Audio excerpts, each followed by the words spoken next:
press this big blue button, and I'm going to say we are now live. So welcome everyone to QuaranCon continuing content. That's QuaranCon cubed. QuaranCon being like this if you haven't seen it. And we are here today. I'm so excited with Dixon Reuel. Okay, wait. So first of all, I wanted to confirm that pronunciation first. Yes, for perfect. your Spot pen on. name. Was that right? Oh gosh, that's amazing. All right. Yay. Who is an award-winning author, and which is like so cool. And also just a lovely human being. You all have probably seen her in our, she was in a few panels over QuaranCon proper back in April. And we're so excited to have her back today to talk about her latest release. And I'm particularly excited about this because I moderated the panel you were on about long series, and you're now farther along on the long series journey. So I'm very excited to sort of check back in. This is nice. This is a nice chance to sort of like bring it back to what we talked about back in April. So which we will get to eventually. But of course, we've got a myriad of other important questions to get to first, some of them more critical than others. So first of all, if anyone who's here, hello, welcome. Please say hi in the chat. If you have any questions at any time, please put them straight into the chat. I will be checking the chat periodically to see who's here and what's what and who wants to know things, and I'll relay your questions to Eve / Dixon. And so, yeah, anything you've got, put it there. I think that's it. We're going to dive into my questions while people get warmed up, and I'm actually just going to say hi over here because I see that there are people. Oh yeah, Misty has joined us on your TV. That's awesome. Oh, big screen. Yeah, sweet. And Anita's here as well. Hi, Anita. Hello, everybody. Greetings. Yeah, I expect Pam to be there somewhere because she's always around for these things, and I know she's particularly fond of you. So I expect her to just show up and heckle. So anyway, keep saying hi, keep sending in notes, and I will check them periodically. But we're going to dive in because I've done enough umming and awing as I try to figure out what to say on the fly. And here we're going to go with the actual interview itself. So the very first thing I would like to ask, now that I've got you here on your own, is yes. Dixon Reuel is a pen name. Yes. Your actual name is Eve. I assume I saw it on your website also. So even though I already knew it, I assume it's okay to say because you've got it up publicly. Absolutely. I don't like being precious when it comes to anything relating to writing. So I'm like, Eve, Dixon, you can call me out. It's fine. It's okay. But do you have a preference? Like, would you like for me to call you Dixon for the rest of the interview? Just like not at all, because I think Eve is just short and sweet, you know, and it's like Dixon Reuel, you're like, oh God, it's like a mouth of marble. Even I, like the name you pick yourself, you're like, oh God, what have I done? What have I done? Brilliant. Well, tell me a little bit about the pen name though, because it stands out. It's not one you see anywhere else. You're not going to get it confused with any other authors. I don't think, unless there's a set of Dixons wandering around that I've not heard of. But where did it come from? What was how'd you choose it? Sure. So I don't know, when you begin kind of exploring indie publishing, like you hear so much about branding and your brand and your author brand and your author platform. So even though I knew none of that at the beginning of indie publishing, I was like, okay, at least I know I need something unique. And when you're getting your social media profile handles, you need something like there's 10 million Mary Smiths out there, you know, and you don't have to go Mary Smith author fantasy. Like you could end up doing something really long. So I was like, okay, no. So I want something gender neutral, something unique that I can get the website for and the handles for. And I wanted, like, I'm a gamer. I love Easter eggs in video games. So this name is an Easter egg for all the nerds out there. And I thought, if I was like browsing around and I saw this name, I'd be like, oh, is that from that? And dive in hopefully to the series from there. But so Dixon, on the Star Trek's Next Generation. Yeah. Picard has like this alter ego on the holodeck. It's the detective Dixon Hill. So that's where Dixon comes from. Right. And then Reuel is one of the R's in J.R.R. Tolkien. And really? I'm a huge Tolkien fan. Yeah. I did not know that was one of the R's in Tolkien. There you go. I feel like I should have my nerd badge revoked, but I was No, unaware. no, you know now. no gatekeeping, not from here. But so yeah, little Easter eggs like that. That's like, they make me happier than like chocolate really or anything in life. You know, I'm like, an Easter egg, yay! So that's where that comes from. Yeah. Brilliant. I also love Easter eggs in games and books, and I love putting them into my books. And I feel like no one's ever going to realize that they're there because I'd have to have a much wider fan base than I actually do. Like, that's actually a line from a video game that I remember from the 90s that no one does, you know, that kind of way. Yeah, exactly. But it's super fun to do that. So that's fabulous. And I adore Star Trek, especially TNG. So I am delighted that is Picard's alter ego. It's been a long time since I've watched Next Generation, and so I don't remember any of those details. I just remember like loving. As soon as you said it, I was like, oh yeah, I remember when it was effective on the holodeck. That was amazing. But in the trench coat, but up until you said that, I was like, I wouldn't have remembered it. But I love that. Excellent. And okay, so the Tolkien's name, like the rule in it is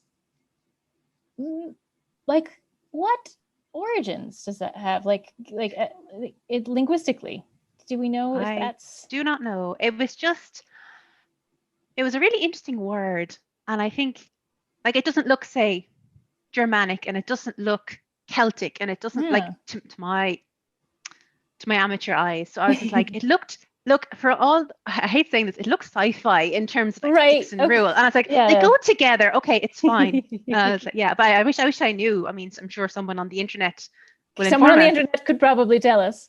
But I reread Lord of the Rings every year. That's something I like doing. I like rereading books over like very long periods of time, like say a decade or something. So I'll do the same with Dune. And like, you notice every time you're a bit older and wiser and all the rest, and then you read the book again. So that's where the Tolkien fangirl is. Nice. That's lovely.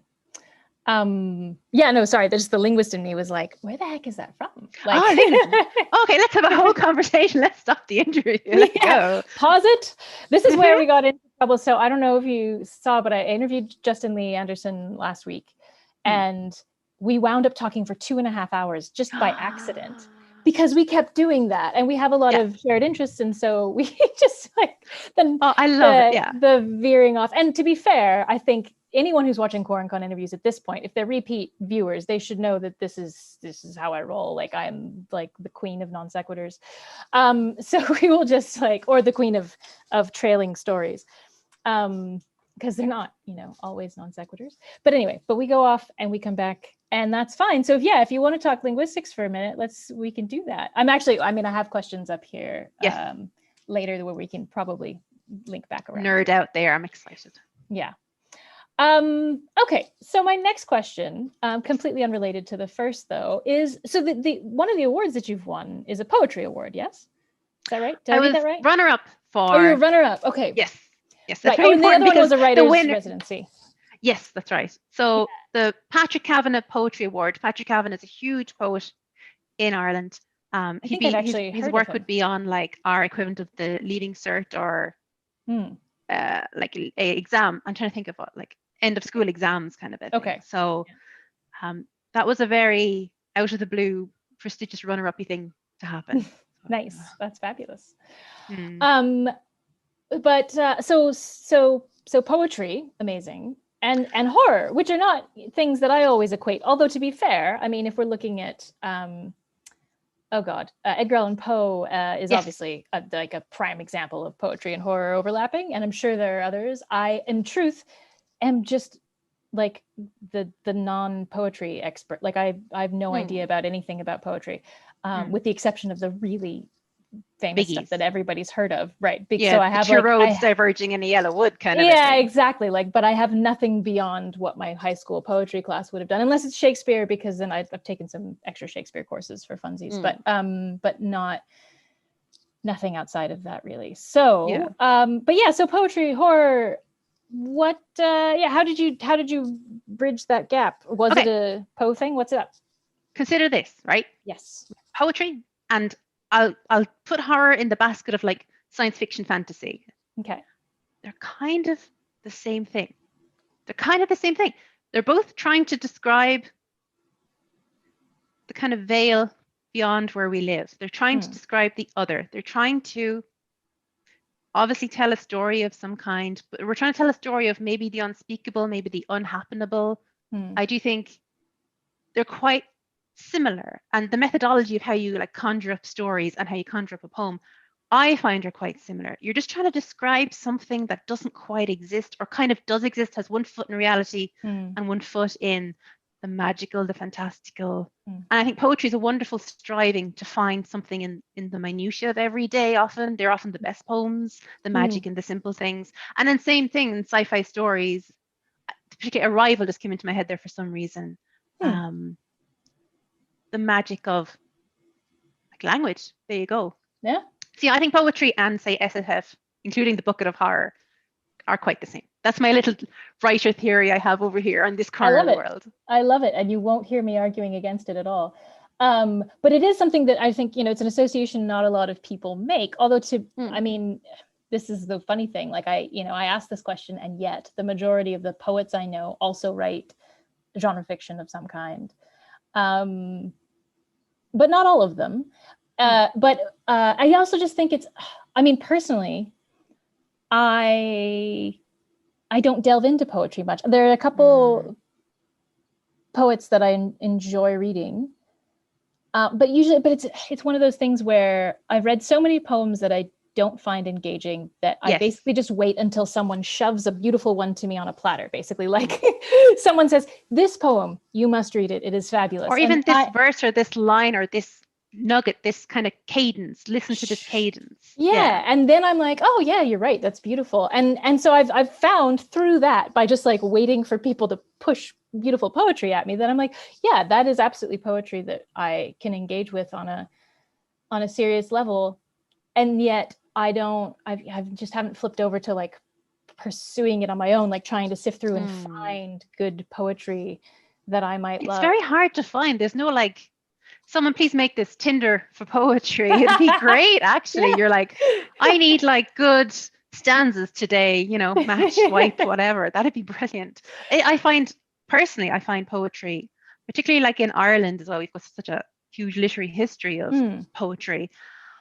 It can be tough, and it can be, I think people use it as like a sounding board for their IRL problems, which they're working through, rather than like peel the wallpaper back, show me what's behind the rib cage, like go to that other level in that lyrical, memorable way. Because I've been at so many open mic nights and stuff, and you probably have, and I'm sure everyone has, where you're standing out, you're listening to someone and like, God, like the cat has died and the goldfish is also dead and they burnt the toast and the car won't start, and you're like, oh, this is over. Come on. And you're like, or a country song, you're like, oh, country song, and his horse ran away, and his boots don't fit anymore. But we want, like, even like in Breaking Bad, the poem Ozymandias, like when that comes on the screen, that like sucker punches you. I am Ozymandias, king of kings, look on my works, ye mighty and despair. Like that's the one too, and that's why I like poetry. Right. Yeah. No, it's great. I mean, this is the thing. I feel so weird about it because it's like I've stumbled across all these really amazing examples of poetry. I think it's one of those things where it's like indie music and indie publishing and a lot of other stuff, because poetry is a thing that has been indie small press for ages. Like there's not a huge like trad big name poetry scene really. Like there is kind of there's the literary fiction and that like add-on piece, but there are of course collections published by major publishers, but you often see poetry collections published by small printing houses and stuff. And the culture there is nearly more acceptable, than if you were to do like an urban fantasy of a kick-ass heroine against, I don't know, vampires. Right. There's more of an appetite nearly for the poetry in the small press world. Yeah. And so I think it's weird because it's like, it's a bias that I hate in self-pub, right? I hate that people look at self-pub and just assume it's going to be bad. But I feel like I look at poetry collections that way often because it's the same. Yeah, I mean, the judgment is real. It is. And our internalized biases. Now that I'm exploring it, I'm like, oh shit, I got some stuff I got to work on here in regards to my thoughts about poetry, because they're really not. I know, but like, listen, someone comes up to you and they're like, hey, read my indie book, come to my open mic night. I'm like, I do have one recommendation though, like, not to be shilling, but I do find slightly older poets, and definitely, especially for me, the World War I poets, because if you like Tolkien's work, the World War I poets are of that breed, say. So G.K. Chesterton has an amazing poem called Lepanto, and it's about the fall of Byzantium. And it's an amazing epic work. Yeah. So you can read it like a book, which is great. So if anyone wants to dip the toe into poetry and not hear about the burnt toast and the axle falling off the car, it starts off like, white founts falling in the courts of the sun, and the Sultan of Byzantium is smiling as they run. It's that wonderful. Neat. Off we go. Yeah. That's cool. That does sound fun. I do actually. Epic poetry is a thing that I'm more inclined to like than otherwise. But I think that's just because there's less of it, and it's sort of easier. And it's also nearly at a higher standard, if there's standards in poetry, if you want to go down that route. I mean, the truth is, I haven't read a modern epic poem. I imagine. Are there modern epic poems? Are there? Actually, I've got a friend who is writing an epic of Eric the Red. Oh, Viking Goose. Yeah, for his like personal gratification. I don't know if he's ever seeking to publish it. So there's that. Good. I'm just glad the tradition is alive, because who's writing epic poetry? So that's cool. It would be interesting if it sort of made a comeback. I mean, it's a weird thing with audiences, right? Like who are the readers of a modern epic poem? Me? The nerds. The nerds, yeah. The nerds. But we're also the reads of modern fantasy. So it feels like it ought to be doable. But like we need to do say Battlestar Galactica in a modern rhyming epic. Yeah. You need that kind of monomyth. Like a sci-fi show that's taken a monomyth from our culture and then bring it back down to rhyming. Yeah, I like big that. tomes. Something like that. Although I am a Battlestar Galactica fan, so nothing to do with that, I'm happy. Yeah, but that's brilliant. I think that's a good idea. If someone's going to do it, that would be cool, right? Or to take, it's circular then at least. Yeah. I like that. That's cool. I'm also terrible at writing poetry, which may be part of my problem. Like everyone says that, but it's just words. Like, I mean, I know that's really simplistic, but bad poetry when you see it. It's like pornography. It's bad when you see it. So if you can tune your taste buds to that. But I think that's the thing, right? Like I can tell what I like in terms of poetry, but I can't produce what I like because I struggle with rhyming and cadence and lyrical prose that's that succinct also. Like, you want me to write 130,000 word fantasy novel, I'm there. You want me to write 10 sentences about a thing? Nope. Sorry. No can do, boss. No can do. So anyway, I just feel like I mean, obviously, I've just said, I'm going to have to revisit my own experiences with poetry. But I love that horror and poetry are sides of the same coin. Yeah, poetry is sci-fi, sci-fi is poetry, and I'm going to put that on a T-shirt. Do it. Absolutely do it. And what about the crossover then? Like, do you also enjoy or create lyrical prose? Like when you are writing prose, is that anything you strive for, or is it not? In say book 1 of the Blood Brute series that I'm writing, I tried so hard to be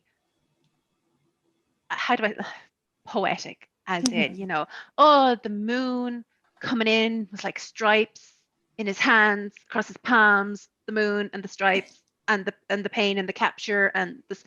Yeah. When you say it like that, you make it sound.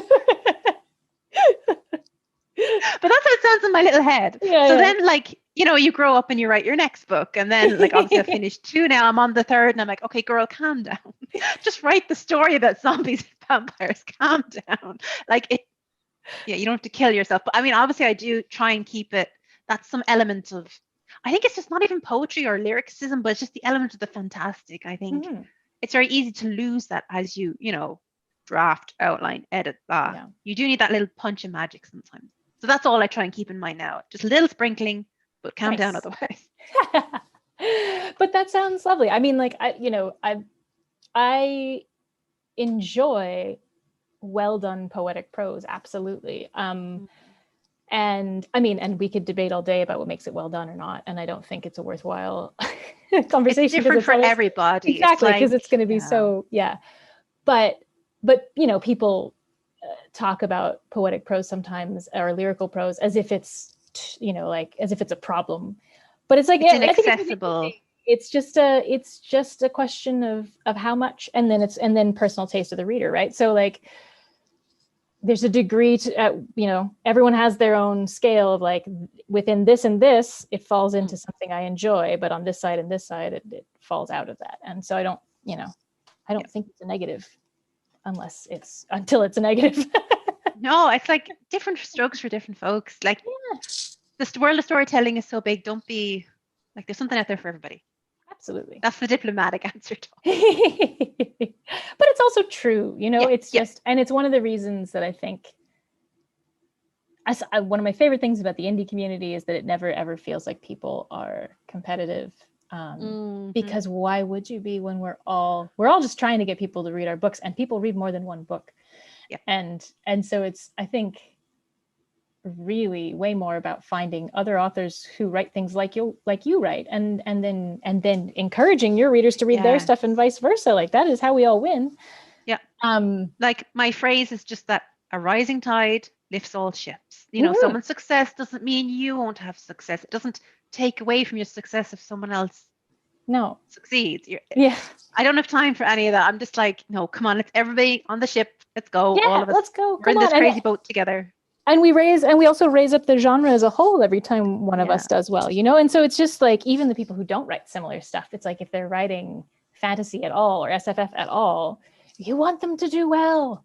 Every one of us that does well makes the rest of us do better. Like, because there are always more readers out there, and there's always people we can turn into readers who weren't, it's just like, and what we want is for someone who writes the one thing that this non-reader was looking for, to turn them into a reader. And then suddenly we've all got one more reader, because this person is now going to read more than just that one person. Anyway, sorry.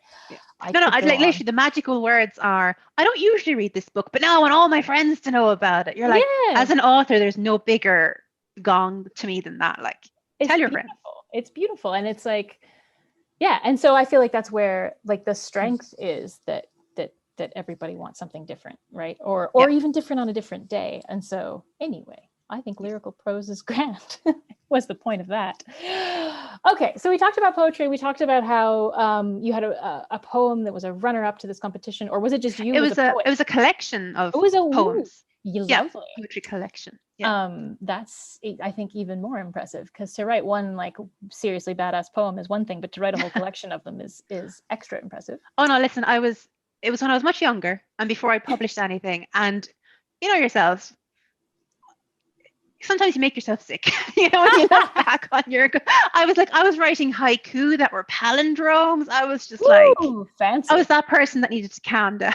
But that's like my motto in life now. Someone really appreciated your enthusiasm, and that's awesome. You know what? All it takes is one. I think people forget that sometimes, we, especially in the trad world, you apply and submit and like query, and it's heartbreaking. And the numbers, like, you could go into like 3-digit numbers of queries sent. Yeah. It just takes one person. Right. And that's to like your bullshit. Which is always what it's about, right? Yeah. But that is my favorite thing about indie publishing, is that you just throw it out there and invite anyone to come like your bullshit, and the people who do will often sing its praises, and yay. So certainly, like, that's how I feel about people liking my bullshit. I don't know. But so there's that one award, but then you also won a writer's residency, which is, I don't know how many people outside of the writing world know this, but it is really freaking hard to get these residencies. You apply, so many people apply, and even in a place where there's a lot of them, there's so much first of all, there's just a huge amount of paperwork to fill out. I feel like the, writers' residencies and stuff, half the battle is being good at crossing T's and dotting I's. And but that's not to diminish the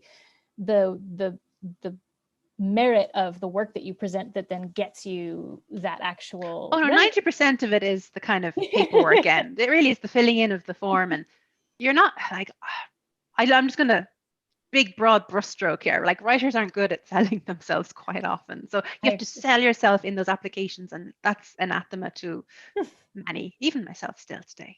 Yeah.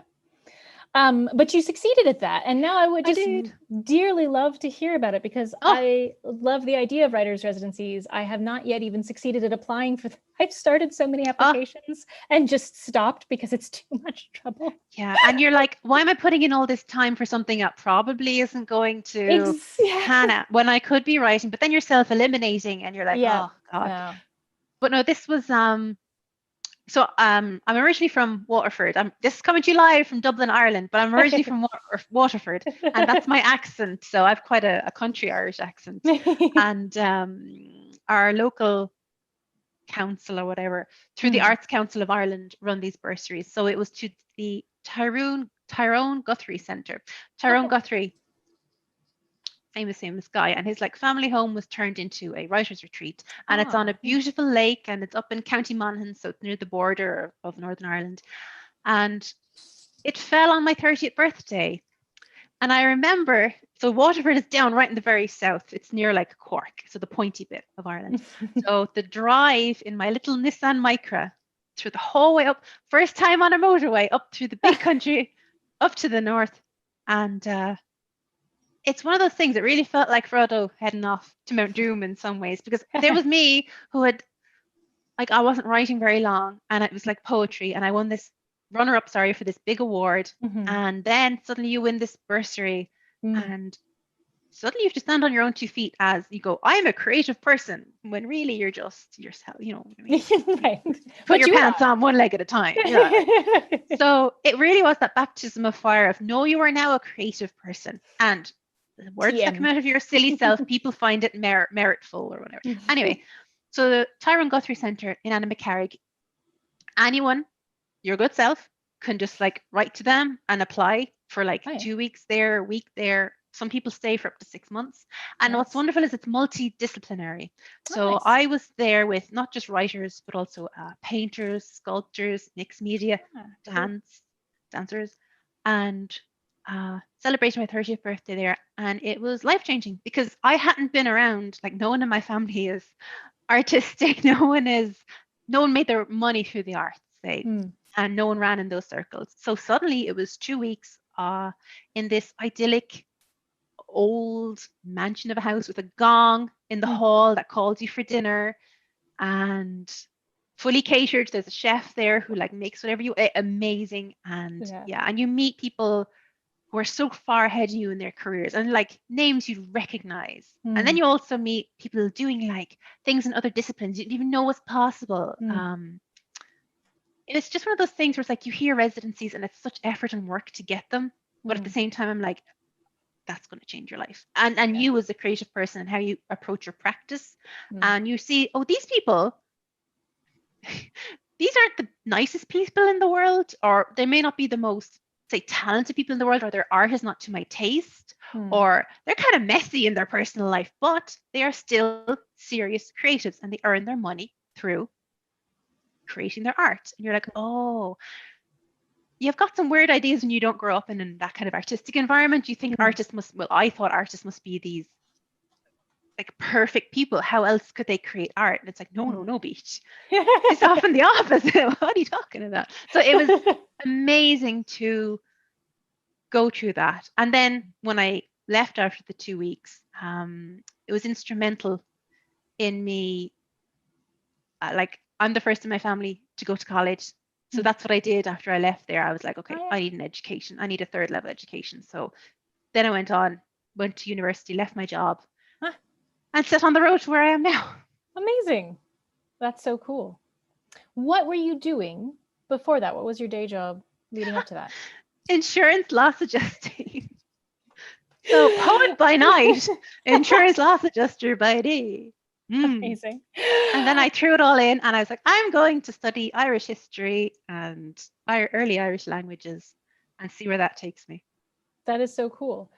So Justin Lee Anderson worked in insurance in the year between that he took off between finishing the equivalent of high school and college. No, it was actually high school because he was in the US. So I was just going to say, like, I don't, I know it's got a different name just about everywhere, but he was actually in the US. Oh, no, wait, he wasn't in the US for high school. I don't know. Never mind. But anyway, I'll stop making up facts about him. But I know that he said between finishing school and starting university, he did insurance work for a year. So you all have that in common, although it sounds like you were doing it for longer, which is cool. I love the idea that, you were doing that and then you were writing poetry and then you did this retreat and just like switch tacks entirely. Yeah. It's one of those things where the universe the clouds kind of crack open and a big hand comes down and you're sitting at a table with like artists and journalists and linguists and you go, oh, embrace the weird little stories and the characters in the world that come to you. Like, embrace it, because if you don't do that, you're going to be miserable if you don't.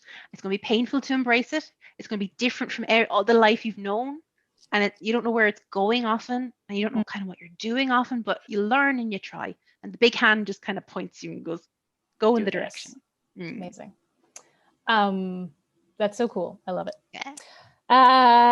All right, so then that I'm actually going to skip down to the next question and we'll go back to our totally random, because everyone knows that I like to do random questions that are random fun things, but I also have this. So because question that was originally question number 5, I'm now just bumping it up to number 4. So have you used that early Irish studies degree at all in your creative writing? And if so, how? Because I have to say, like, that sounds absolutely fascinating to me. I have so many questions. Listen, girl, pull up a chair. Let's get bunker in. About early Irish studies. And so, like, my awareness of the culture at all comes from linguistic knowledge, right? But knowing how ancient Irish Gaelic is, and then only knowing, I know like a teeny tiny bit of the history, but I always have wanted, it's like one of those things where, like, if I had all the time in the world, I would sit down and spend at least a year studying that. So I'm delighted to ask you about it. But so let's talk about that. Why that choice after the residency, and then have you used it? Even like, I have no expectations, but I'm curious. I want to know. Okay. So to get on a degree at the ripe old age of like 30, you can do like 1 year and you do all the different art subjects. So I was doing a BA, Bachelor of Arts, and the first year is like do all the subjects. So I think you can try, or I think in America they call it auditing. Something about like 12 different arts classes. And so like it's auditing history, if it's not for credit. Oh, okay. Well, this was to kind of like figure out what you wanted your your main degree to be. Major. What's that, right? We call it major. Yeah. That's what we call it too. Okay. So I sat in on a history class, and it was, do you know those moments? It's again, the big hand appeared from the sky. I was sitting in a classroom in like a basement, and it was mouldy, and then big hand appears because the class was on Ibn Falan, who is a Muslim explorer who had contact with the Viking Rus. So the Muslim in the Arab world had contact with the Vikings, and he kind of went around with them, and his whole book is like, oh my God, these people are crazy. And he wrote all about the Vikings from like a first-hand primary source account. You can buy his book, Ibn Falan. Amazing book. What year? Like 15 something? Like what? Oh no, earlier. It'd be like the Viking time. Right. Okay. So Right. Yeah. So like 11th. 7. Yeah, but it's from about 700 onwards. Yeah, to about 1100. Yeah. Okay. Cool. So like really old primary source. That's amazing. Sorry. Yeah, of like two massively different cultures smashing together like this, and like 90% of the book is like him going, Ibn Falan going, these Russians are just these Rus are just, they're just writing everything. They just write each other. They're writing all the things. It's a brilliant book to just read. And like you're sitting in class going, oh my God, this is amazing. But anyway, I'd literally watched a documentary about that on like randomly. I downloaded it from like, not Napster, but one of the later ones, probably an early Pirate Bay. And I was sitting in the class, I was like, are we, is this a bit full on with the Bulky and Roos? Really? I was like, okay, so history is going to be my major. That's amazing. Also on offer then, so I was kind of like answering all the questions and talking. It was great chat in that class. I remember it very clearly. And the teacher was like, oh, make sure you also audit the early Irish. Now, I thought it was the language. And I was like, oh no, like my Irish isn't very good. Like I do have some Irish, but not. And he was like, no, early Irish studies. So that is, it's like looking at the cultural aspects. It's like the language is a part of it, but it's a very small part. And it's looking at the culture around at the time. And I just sat in on one of the classes and I was like, give me this, because they look at it from the academic perspective. And if you're interested in, say, Ireland or Gaelic culture in any kind of way, there's lots of like non-academic views of it, but like fairy tales, and they take our grand stories and they kind of there's lots of, you can get into very kind of woo territory if you're not careful. But they looked at early Irish culture from a very academic perspective, and that was like sheer heroin to me. I was like, give me this is so good. So I have 2 book recommendations. I want to write them down, or you can. They're all my books are in the next room. Bugger. But there's a brilliant book. Post them in the comments afterwards. Yeah. Okay. Because it's so hard to know where to get started, because there's so much on like Celtic something wisdom will change your soul, and you're like, maybe, but not academically. But I'd love to know what actually happened. Yeah, exactly. Oh yeah, and like how it all worked. I love the fantasy side of it because I find all that intriguing, but I want the history, because I love knowing the origins of all that, like absolutely. And that's literally that's what I version. did. No, because we all did like primary sources, and it's like, here's the old Irish, and you're like, yes. Anyway, so one of the best books ever is called Cattle Lords and Clansmen. Cattle Lords, and I'm writing it down. Now, good luck to you finding it. It's probably on somewhere like Abe Books, or listen, maybe on Amazon. I have no idea, but I have a copy of it. Okay. Do we have an author? Brilliant. No, because it's in the bookshelf in the other room. Yeah. Fair enough. Okay, Cattle Lords. But at least it's unique enough that you should find it. So it looks at early Irish society from the perspective of the bull as a unit of currency, the cow as a unit of currency. Right. And that's not an aspect you find very often. And it explains so much, because people think, oh yeah, cows, what? Meat and milk? That's about it, really? And you're like, no, the cow was like, it was like a gold standard. Terms. Right. It was like the sacred cow. And also that. The way honor was based, and like, say if you and your friends were like, we're going over to Mick's farm and we're going to raid his cattle and we're going to take back a dozen of them, and depending on like if you could successfully do that and how many of his cows you got, and the number was significant, you could be like, you could bragging rights, and that would elevate your standard and your status in your kind of like home. It was very interesting that raids were incredibly common. Right. And considered a point of honor as long as they were successful, right? Only a failed raid was dishonorable. So it's like theft, totally fine as long as you succeed and don't, get killed. Oh, if you got all of Mick's cattle, like you'd have to come and like they didn't bow and scrape you. I don't know if people know this about high kings, but how you would submit to a high king is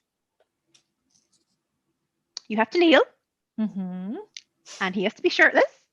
Where is this going? You have to suck his nipple. I know. At least it's his nipple. I mean, honestly, I know. I was like, oh God, this is still like, I had a moment of thinking you were going to finish with a different word, and I would never jeopardize. Jeopardize what? I don't know. We're not even a family-friendly channel. But it is somewhat reassuring. Also interesting because that is a maternal reference, right? Absolutely. And if a man like was shamed, say if he was in the line of succession, if he was like the king's third in line and he did something terrible, like, I don't know what he did. He drowned a cat or something. His nipples would be cut off and he could never be king. Yeah, or even he couldn't go somewhere else and like raise an army to become king and come back, and there's none of that because he got no nipples.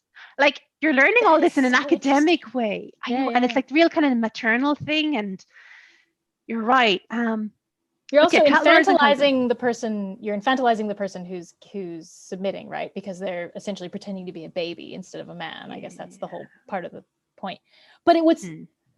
But my brain just instantly latched onto the fact that you're clearly making motherhood a vaunted status because you're putting your king in a maternal position right there, like as his absolute domination of this other person is by pretending to give them milk from his breast. Like, what? It's really interesting because there's a duality. Exciting. I know there's a duality there in that he is like the mother of his herd, kind of, but he is also the bull of his herd. Right. And you see that a lot in, say, Irish myth. We've got a wonderful myth.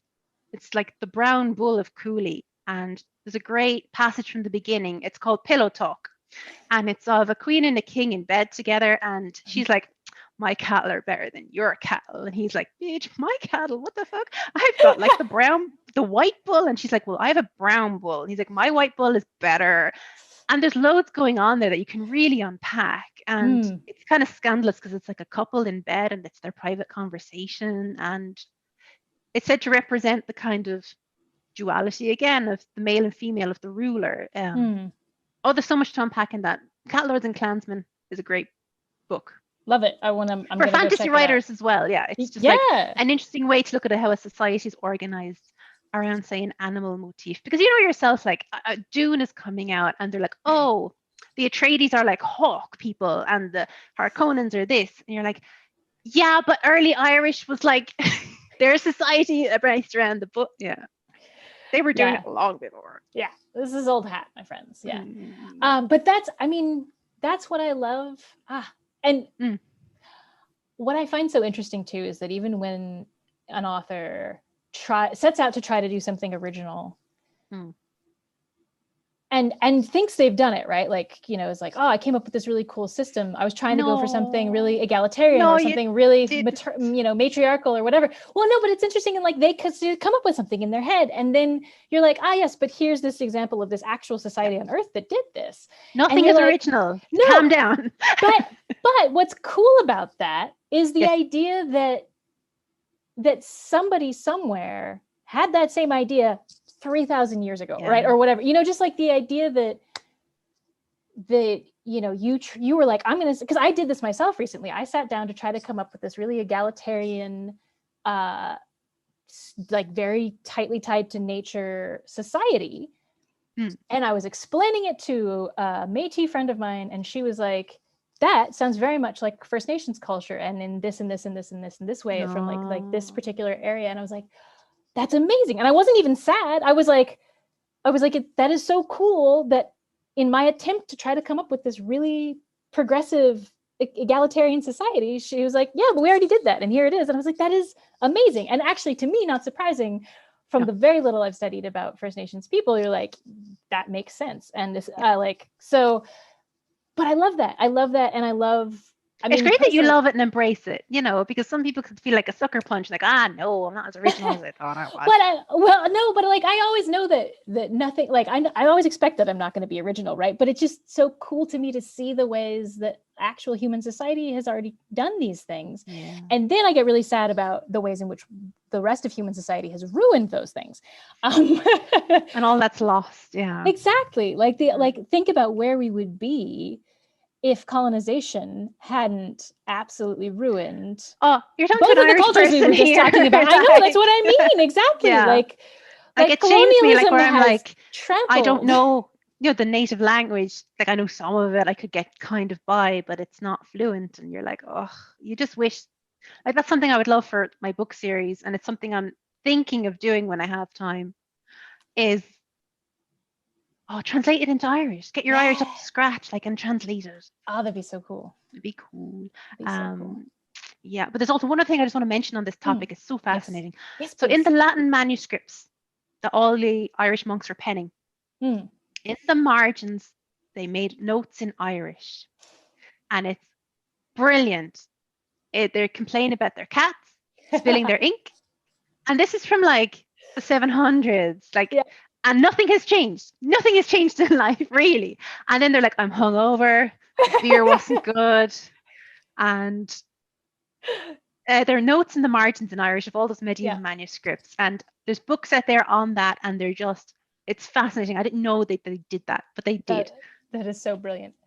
I mean, we found a couple really, like, there are a couple breweries that use amazing beer recipes found from marginalia written by monks, right? Like, they're just, you know, like, just like, okay, what they were doing. I finally got this brew right. I'm almost too hungover to write it down. Let me tell you. But I'm going to try. All right, so it's like this much hops, you know, like, there's all these Belgian monks who just wrote that shit down in the margins, because again, like, in the meantime, they're like illuminating this fabulous whatever in Latin text, for God and all that, right? Yeah. And but in the side, like, yeah. And you know, I love that. I love that stuff. Humans have been humans just this whole time. That's what I really took away from my like whole history degree, is that we've always been feckin' Egypt. You know, when you see like the pyramids and you see like beautiful things that have stood the test of time, you still have to remember that, like, they're hieroglyphic graffiti, like, and maybe it's not as religious and ritual as we think it is. Maybe it's just like, that looks like a penis. You know, we've been doing that for 2,000 years. You know, that kind of way. Certainly that's obelisks, stick, you know. Right? Yeah. Whoever built the first obelisk was obviously compensating. Yeah. But then the first pyramid, you're like, I mean, that looks more like a breast than anything. I don't know. Which maybe we're going back to cattle lords and the suckling. Yes. I don't know enough about Egyptian culture to know if that's a possibility. That's anyway. I find it so fascinating. I find it so fascinating, and it's all of it, like, to me, it's all fodder for my imagination. I cannot separate the fantasy writer from my brain when I process history. Every single thing I read about history, I think, ooh, how can I use that? You know, and it comes out in other ways, even if you don't think that you're writing something 30 chapters from now, and you're like using something you heard on a Time Team episode, like, And it's never intentional. I'm not like, oh, how can I appropriate that culture that isn't mine? But it's always just the core concepts of it, right? Like the idea of a king being a vaunted maternal figure in the moments of domination. Like, that is, I'm sorry, I can't get over it. That's just like so cool and such a neat thing to put that. You could put that in a fantasy book and it would be fucking awesome, right? Like, or people would be like, that took me out of the book because it's not realistic. Totally, right? That is absolutely, you would get plenty of people being like, that's not realistic for a culture that's supposed to be this ancient, in which case you just like pop out the history text and be like, forget y'all. But anyway. Love it. Thank you so much for could keep going on. I'm like, you don't even know about Pangerbon. You don't even know about fucking storms. Okay, part 2. You got it. Yeah, we've got, okay. I mean, let's check the time. Well, we're good. We're going to, I think, an hour and a half is perfectly reasonable. We'll try not to do the accidental 2.5 hours if we can help it. That really wasn't intentional. But if it happens, it happens. It certainly seems like we could. So I'm not, okay. But so, all right. So we talked about getting into the degree and how you wound up there. And now, does it come out in your own writing? Are there pieces of that you use? And if you can talk about them without spoilers. Oh, no, it's fine. So I have this, like, and I think everyone has this, do you know, like your first fantasy world or your first story that you try and write? And it seems like it stays with you forever. I have that. So there is a margin note in a medieval manuscript, and it's a little poem that someone wrote. And it goes something like, there's a storm happening outside and the monks are inside and they're like, thank God. The poem is something like, on nights like this, I take my ease because fierce men only course quiet seas. And that means if it's stormy, the Vikings won't come.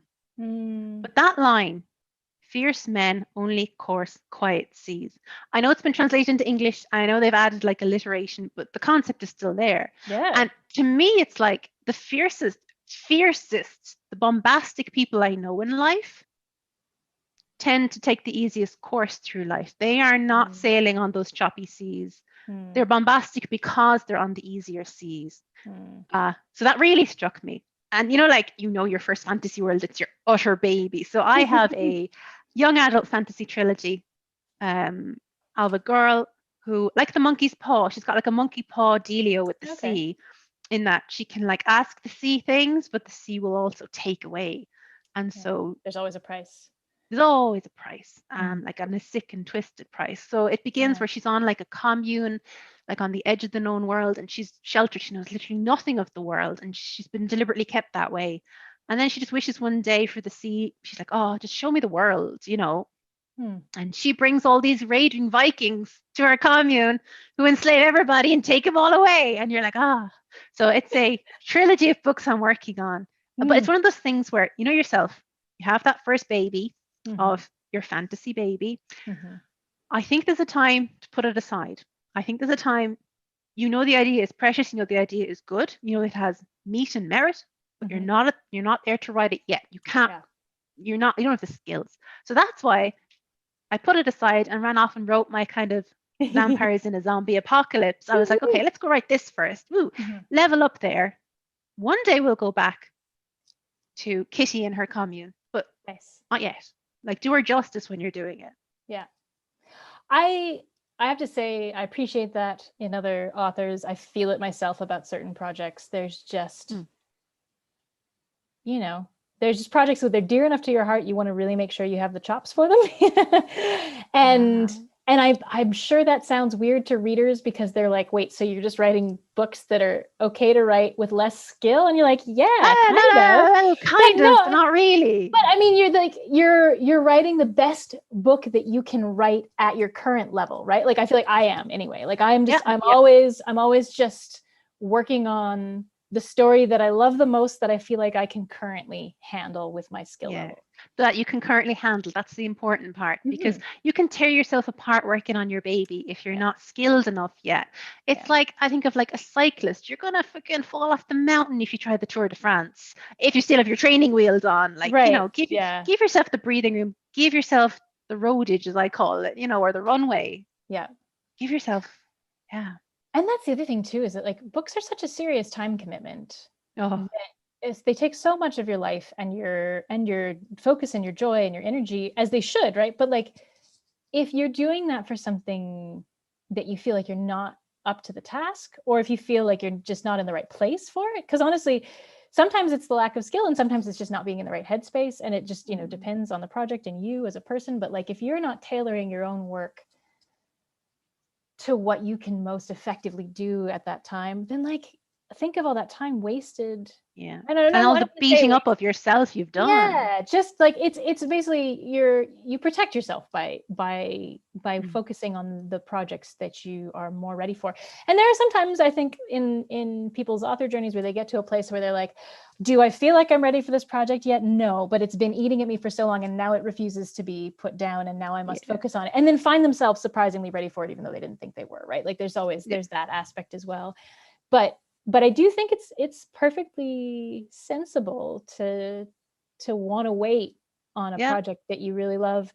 And sometimes too, like, I've found projects that I've set aside for a while that I want to get back to. As I'm working on other projects, I'll come up with ideas that I'm like, I don't know what that's good for, but I'm going to write it down. And eventually I get enough of them. It's like, oh, now 3 of these things actually all work really well together in this project. And so I am now ready to write that because I now have all the other pieces that were missing that I, wouldn't have been able to think of otherwise. And if you'd have rushed that, you would have been through hell for no reason. Wait, it's okay. Yeah. Go write something else. Yeah, exactly. And possibly, wound up with the worst project. So, so I get that. I appreciate it. And I hope that readers appreciate that too. And we have 2 comments from Misty 306. Thank you. Who is our like diehard QuaranCon fan. Yay. He's at all of our events. First of all, she asks, and maybe we'll address this at the end. She asks for modern day poets. Do you recommend, besides yourself, of course? Oh no. And then a comment, actually, she just says, I believe it's safe to say that modern day oppression is a continuation of colonization. Abso-freaking-lutely. But so the question, modern day poets, is there anyone you want to throw out there before we move on? Honestly, it's not the answer people want to hear. Look at what rappers are doing. Yeah. Jay-Z has a book. I have it over there. It's called Decoded, where he talks about where the lyrics came from for his, real kind of seminal rap, what we know. And that book really opened my eyes to like a level of poetry that wasn't that kind of academic, stuffy, daffodils. It opens you up to that kind of modern phraseology and how it can come from that kind of real inner city squalor, where he admits he could I could be dead, I could have overdosed, I could have this, that, and the next thing. It's actually that's a very good book I will recommend. Jay-Z's Decoded, and then go from there, basically. I know, like modern poet, you may think of people who stand up again at open poetry slams and all the rest, but I'm like, hang on, where's the audience? Where is it resonating? There's no point in recommending people that don't resonate. So his book is very, very good. Yeah, that's awesome. So there you have it, Misty. We've got thank you, Misty. Got that recommendation. Okay, and so now we're going to move away from the serious for a bit, and we are going to talk about silly things, because I always like to talk about silly things. And actually, they're not silly things. They're perfectly lovely, wonderful, everyday things, and that does not make them silly. But the very first question is, who or what is your favorite character to cosplay, and why? Oh, I have cosplayed as my favorite character already. It's from original series Star Trek, the Green Alien Women. They're called the Orion Syndicate, okay? Oh, amazing. I think I saw a picture of that on your blog. Yes. There is something, right? I got to say this. I'm very old. There is something about, right? You get up at like 6 a.m. and you have a real job with like a real salary and real people depend on you. You get up at 6 and you start painting your whole body green. And then you paint your nails green and you line your eyes with green and you beehive your hair in a style that no one wears the beehive anymore. And you put in your hoops and you're like, yes, Mr. Kirk, I'm your Orion Syndicate chick. It's the transformation, and for me, you think of Star Trek and the kind of real cliches, like the green alien woman that Kirk sleeps with. And I was like, I want to be her. She seems like fun to do. And she was. Amazing. That's amazing. Love it. And I love that description of cosplay too. Just like the list of like, you've got a real job with real people depending on you. Very serious. Yeah, but I love that. I have not done much cosplay myself outside of, say, Halloween, right? But but I go to cons to sell books a lot, and I love going to cons, and I love seeing everyone's cosplay. It is seriously my favorite thing. And actually, like the way I sell the majority of my books at cons is I watch people go by and I compliment their cosplay and start conversations. And then after we've talked about their costume for a while, they eventually compliment to cosplayers cosplay, and they're yours. You can sell them anything. I've been sold anything in cosplay. Yeah. But it is my dream, though. It is my secret dream to go to a con and like sell books, but in cosplay. Yeah, do it. I'm like, oh, give it to me. I cosplayed one of my own characters at one of the conventions I went to. And my goal is I've been trying to write a character that I can cosplay. Actually, I think I did it in this class book, that that wears a corset and has like some pirateness, because I have some good pirate stuff. I was basically like, I've got to write a character that has costume pieces, like that wears costume pieces that I already own, because I am a terrible seamstress or sewer. I'm a terrible sewist. I'm a terrible gluer of things. Like I'm just not like I'm very crafty in some ways, but not in the ways that would actually help me create a costume. Yeah, I could totally make props. I could absolutely make a sword, whatever, but I cannot. But I can't do the outfit, and I'm not very good with makeup either. So I'm like, okay, I can do theatrical makeup maybe, but anyway, whatever.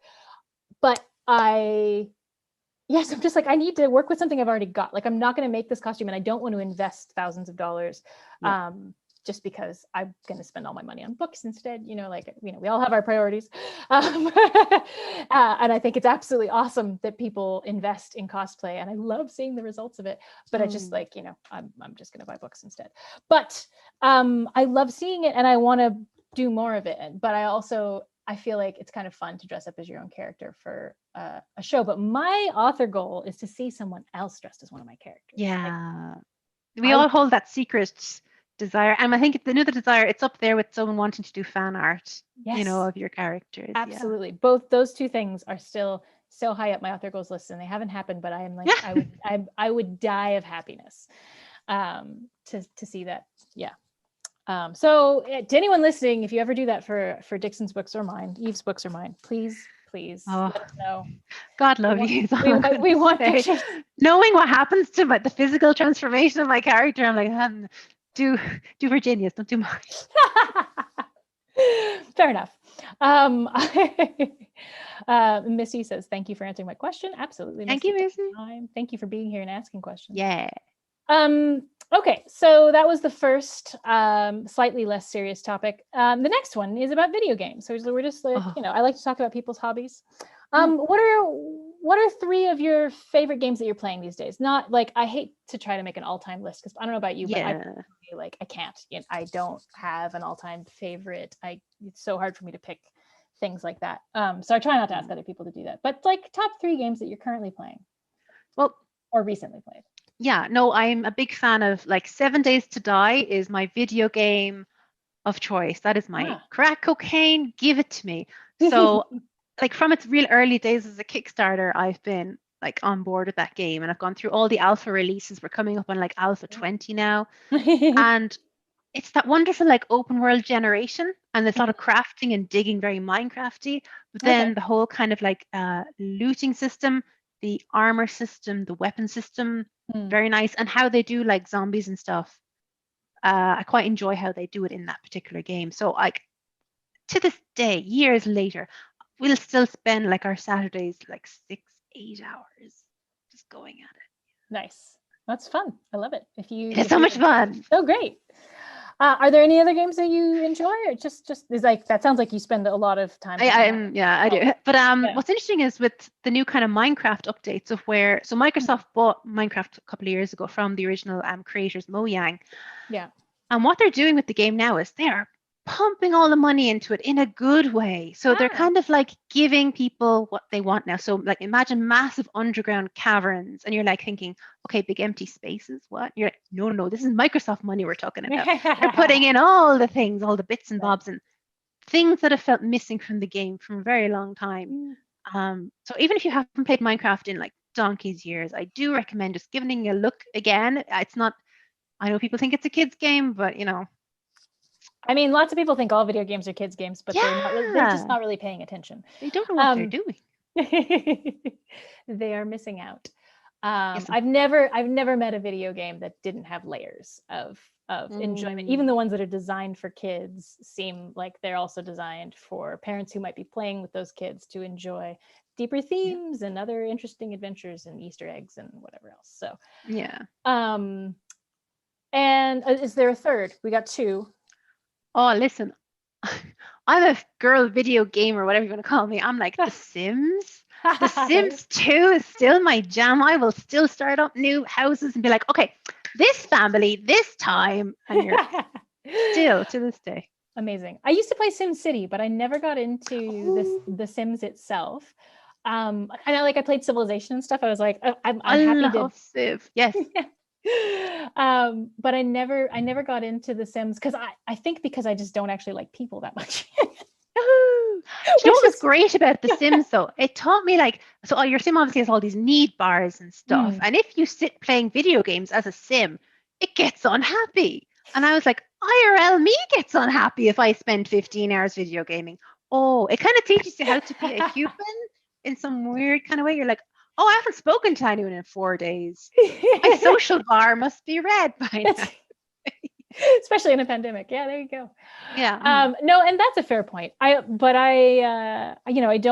too often disappear into video games for days at a time, although I do with books sometimes. Having a child really helps in the just forcing you to interact with other humans thing. Yeah. And it's not, I was joking about not liking people, because the truth is I actually do like people very much on a one-to-one level. I just really struggle with more than one person at a time. The outside can get wrecked as far as I'm concerned. I will go out and cosplay and I'll be once I'm not my own physical form, I'm happy. Yeah. Yeah. And I love cons. I love talking to viewers, and I love talking to the cosplayers walking by, and but it drains me. I think you need like a week to recover at least after a 3-day con, you know. But I can't wait for them to come back. I know, I'm excited. I hope I can go to some. I'm scheduled to go to some this fall. I don't know if they're actually going to happen. We'll see. Yeah, our big one here in Ireland isn't on until spring, so they're just like, we're just not doing it. Like, I haven't even got my like second vaccination yet, so it's just we're slow over here. Yeah. No, I'm double vaxxed, but I'm just worried because the first con I'm supposed to go to is in September, and it's supposed to be in the US, and I don't know if there are going to be enough people double vaxxed in the location where it is that I'm going to feel comfortable going, you know, like. You've got that to consider. Yeah, like. So anyway, all right, let's actually talk about your books, like for reals this time. So you've got your latest release. Congratulations, by the way. I should have started with that. Happy book birthday. Always so exciting to have a new book come out. Yay. But let's talk about it. So it's the second book, but there you also have 2 prequel novellas. Is that pretty much? Yeah, pretty much novellas. Okay. Yeah. So so there's a full length book 1. There's 2 prequel novellas, and then this is book 2, right? Yeah. So and there are how many more books to come? I looked it up, but then I forgot the total number. I was originally rooting for 5, but a little birdie is like, you could go for 9, and that would be a real sweet spot, and that would like help your indie author career. And off we went on that roller coaster. So to be confirmed. To be confirmed. Okay, so yeah. You've got covers for most of the upcoming ones, though, which is awesome. I bought all the series covers from the beginning because beautiful. When I was a teenager, I went into our bookstore in Waterford, Ireland, and it's a very small place, and they just had Robin Hobb in the fantasy section, and her covers all looked the same, and that's why I bought her books. And I was like, they're all the same. That's branding. So nice. Branding. No, they are. They're beautifully branded. I love it, and they seem very on point for the genre. They look great. Robin Hobb? No, yours. Bless. Honestly, I actually have a couple issues with Robin Hobb covers. Not that that's her fault, but her publishers have done some weird the other ones. You must have the American covers then, because I don't know, either the British covers or something were gorgeous, like with the archways and all different colors. Oh, nice. Yeah, no, this is not. Yeah, I don't think we got those. Those sound lovely. Oh no. No, and actually, the truth is, Robin Hobb's covers were very much on point for the genre in the time period they were released. Yeah. And I have always felt a little odd about that artwork, just because, like, I love seeing characters doing things, but it's like, I feel like during that period, it was never characters doing anything interesting. It was always pictures of characters, like, just, on a horse. Yeah, I gotta be on a horse in the countryside, going from one place to another, and I like the trend, the modern trend in fantasy covers. They're a little more exciting. There's like action and stuff. Oh yeah. But whatever, like, that was the genre trend at the time. So what are you gonna do? But I don't want to get us totally sidetracked on covers. I want to talk about your book. So book 2 is the one that just came out on August 1st. Congratulations. That's Fall of 2, right? Yes. So Rise of 1 is book 1, Fall of 2 is book 2. And are you sensing a theme with the titles? Maybe rising, falling. What will happen next? Of 2, of 3, of 4. Yes, also that. But I also like that we're literally going up and down. Yeah. But that is not my question. My question is, what are 3 things that you would like new readers to know about the series? And then we're going to talk about what you would like returning readers to know. But let's talk about new readers who've never heard anything. They've never read any of your books. First of all, do they have to read Rise of 1 for Fall of 2 to make sense? I assume yes, but I don't know. Yes and no. I mean, the thing is, Rise of 1, I set in a particular say enclosed location, shall we say. Fall of 2 is in another enclosed location, in that our main character is like locked in a tower in the enemy's base, say. So Rise of One takes, and that's no spoilers, that's literally the first page of the book. Okay. So Rise of One takes place in like the vampire, the coven's like small holding, which is like shielded from the world. So it's that's its own little bubble too. So very much by location, you can just step into the story. Okay. And there's plenty of like, main character like musing about what happened in book one and the regrets to remind everybody. Okay, yeah. Cool. So they can step right in.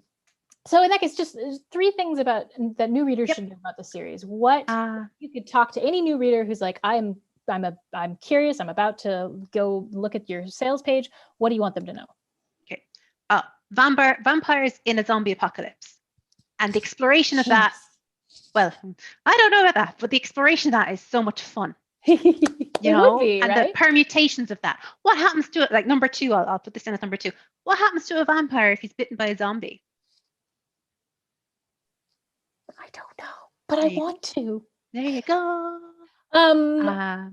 Also, like vampires strike me as, is it fast zombies or slow zombies? Or is that a spoiler? No, it's like a mixture. They're called the destroyer of boundaries. So they're slow, but if they come up against like concrete or something, they'll all group and mass and shuffle and squirm against it and wear down the boundaries. So they can be fast and slow and devastating. Creepy. Okay. Sounds very creepy. Are there any regular humans in these books, or is it just vampires and zombies? Okay. No, absolutely. So I guess there have to be regular humans to become zombies. Exactly. And then there has to be people for the vampires to drink from. Right. Oh, so they're probably trying to preserve a human population. Oh my God, girl, yeah. So in book 1, the whole thing is the zombie apocalypse happens, right? Right. And the head vampire is like, oh Jesus, humanity is kind of dying out, and we need food. Now the problem is the coven is quite small. There's only 3 vampires, and they have 1 human. And his name is Cypriot. And Cypriot is a prissy little bitch, okay? He loves being the center of attention because he has been the center of attention of these 3 vampires' lives forever. And he's like their cook. So like he gets to say what they grow and what they eat. And he loves greenery, and he fills the house with plants. And it's just like his bedroom is like a jungle, just overgrown. And like he really kind of like lords over the household as a human. So the thought of like these freaking apocalypse survivors coming into his beautiful home. Rise of One is very much about that tension. Okay. And then book 2 is about his kind of fall, not from grace, but being knocked off his perch by the baddies. That sounds fascinating. Thank you. This is just a random question, is neither here nor there, but I am just curious. Are these vampires Irish? No. Damn. No, I was really looking forward to Irish vampires. No. I actually don't like that because listen, imagine you're an Irish person and an American starts writing fantasy and they start going Irish tropes into it and fairies and Cúchal, and you're like, no. It's just like, for me, I really wanted to, like, you know yourself, when someone says, oh, Americans are, and you're like, no, Americans are 50 different states of a massive amount of different people. Europe's the same. People are like, oh, Europe, and they think of France. You're like, no. We have many other places. So like one of the vampires he's very old. He's from ancient Greece. Okay. And he rode like a great general, and he's always on about his war stories. Rise himself is from Eastern Europe. Salter is, I think she's British. And Cypriot is Singaporean, half Scottish. So I'm like, amazing. Give me everywhere. Everywhere. Love it. Okay, that is awesome enough that it makes up for it not being Irish vampires. Thank you. Although book 2 does take place in Ireland, so okay. See, here the thing is, I was curious because have you watched What We Do in the Shadows? No, I stay away from a lot of vampire stuff. Things. Yeah, okay. I do. I will though. Like when all this is done, I'll be like, okay, let's queue up every episode of The Walking Dead. Let's go. You know. That is totally fair. I can see that.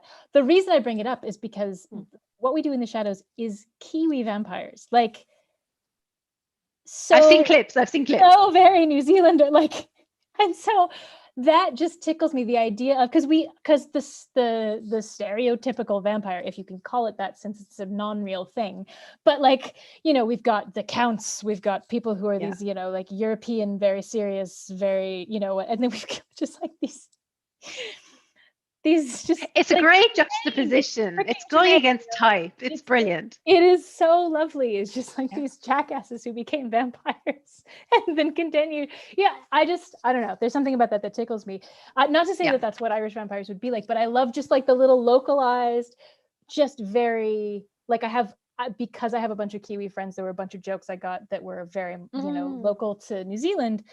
And I'm sure there were a ton that I missed still because I'm not actually from New Zealand myself, but just that, like, I love that. I love seeing that done. And so part of me was like, is it Irish vampires? Because it would be so cool to just have a bunch of Irish vampires just being as like, that is a great idea though, because you could go really creepy with that though. Like you could go very creepy, because in Ireland, even today, like there's a big drain from the countryside from the west into like the big cities, particularly Dublin. Like 2/3 of our population is in Dublin or the south skirts. So there's always these kind of like old bachelors left on the family farm, and they're in their like 70s and they're often on their own, very isolated, and you're like, oh, that could be something. There's meat there. Could easily be a vampire. Why not? Why not?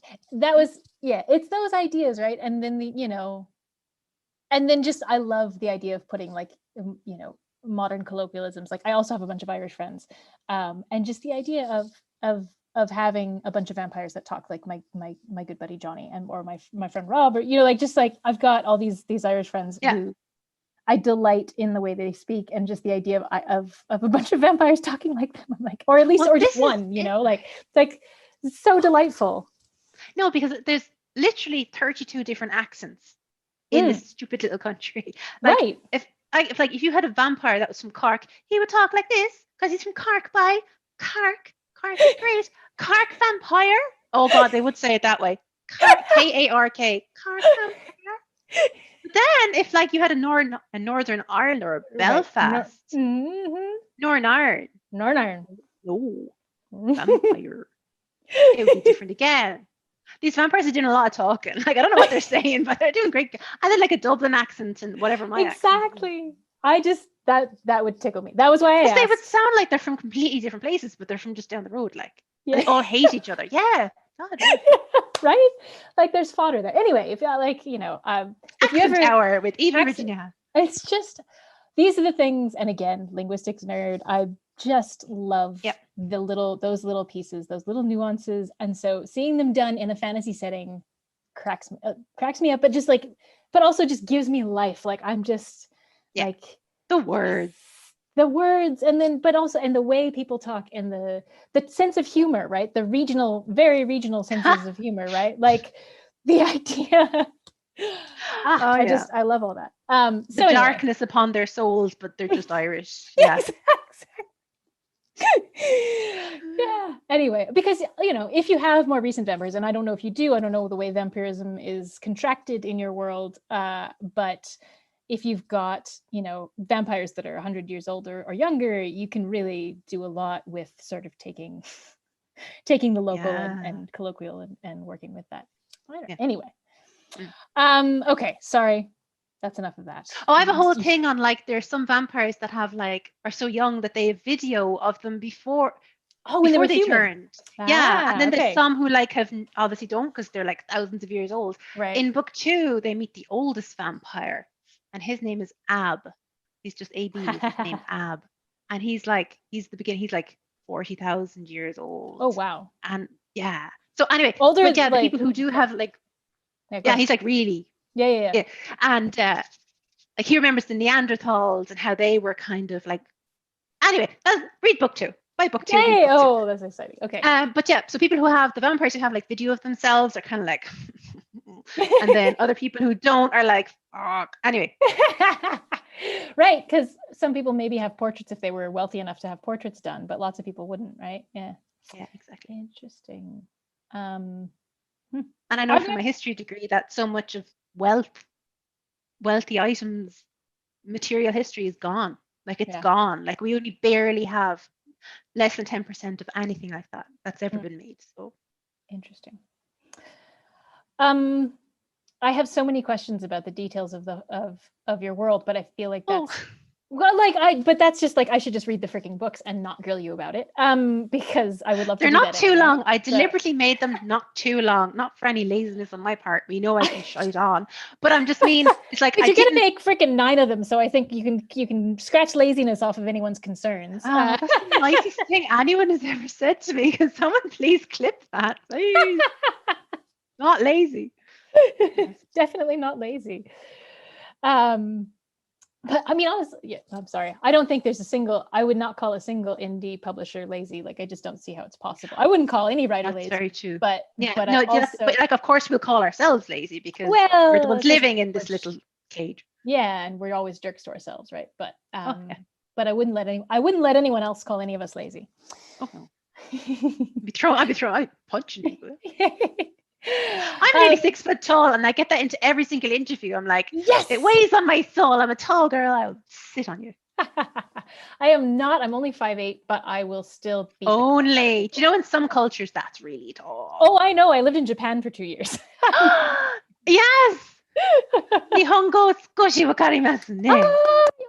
上手じゃありません。じゃあ、私もヘッダになりましたね。Okay, bye everybody. We're just gonna go talk. Yeah, and then I'll get you to teach me Irish Gaelic while we're at it. Yes, please. Irish. Oh yes. Even today, I was like, just like open Duolingo, and you can just go sentence by sentence and translate it because we learn Irish in school, so we have a good kind of weird, vague grasp of grammar, and we know when something is wrong, but we don't know why. Go on anyway. We could be here all night. I would actually. I'm curious. I've been resisting using Duolingo to learn Irish or Scotch Gaelic because I've been worried that it's not very good yet. When the platform first started and they were doing Spanish, I am a Spanish teacher. I'm bilingual in Spanish, like and English. I found a number of errors in the Spanish Duolingo early on. It's gotten way better because it's super smart. It still has mistakes sometimes. Like my husband uses it to practice Spanish, and I hear him doing stuff, and I'm like, "That's wrong." But it is way better than it used to be. But my concern is that with the languages that it has only started teaching recently, like in the last year or two, which I don't even know when it started. Including Irish, but I'd be curious. Is it, I want to talk to a native speaker or at least an experienced speaker and find out if it's actually any good. You want to speak to what we call a Gaeilgeoirí. That means someone where Irish is native to them, a Gaeilgeoirí. Yeah. Well, but I would also take your opinion on it. Like, is the Duolingo decent for Irish? Like, I just want someone more experienced than me. Right? Like, I have absolutely zero baseline. It could tell me. Yes, anything. It is. No, it's brilliant because it is accessible and it's modern. And how you learn through Duolingo, I find really works through that kind of spaced repetition. However, there are 4 Irish accents in the country, and me being from Waterford, where we don't pronounce our T's. Has a very different Irish to the Belfast, to the Aran Islands, to the Dublin Irish, as we call it. So I don't know what accent they do on Duolingo, but when you hear it, you're just like, from someone from the south, really southeast of Ireland, it's like, ugh. What are you saying? Because I would say, like, to say how are you, I would go Chunasatatu with the nice kind of in your Chunasatatu. If it's in Belfast, they go Good Jimmer Tai too. And you're like, what the fuck is that like? Yeah, that's completely, but it's the same words, kind of. Accent completely different. And I don't even know what they say in the West. No one understands. And then there's Donegal Irish. So good luck to you. But anyway, no, Duolingo is very good. Just understand that you're learning. It's like everywhere. There's accents everywhere. Yeah. I mean, I've noticed that with all the languages that I've studied with Duolingo. And so, and like I said, when I was teaching Spanish, I would I'd let my students, I told them to practice using Duolingo because it's great, because a lot of them enjoyed gamifying everything. So, but when I was checking it out, I was like, mistakes. And also the accent is a very sort of like middle of the road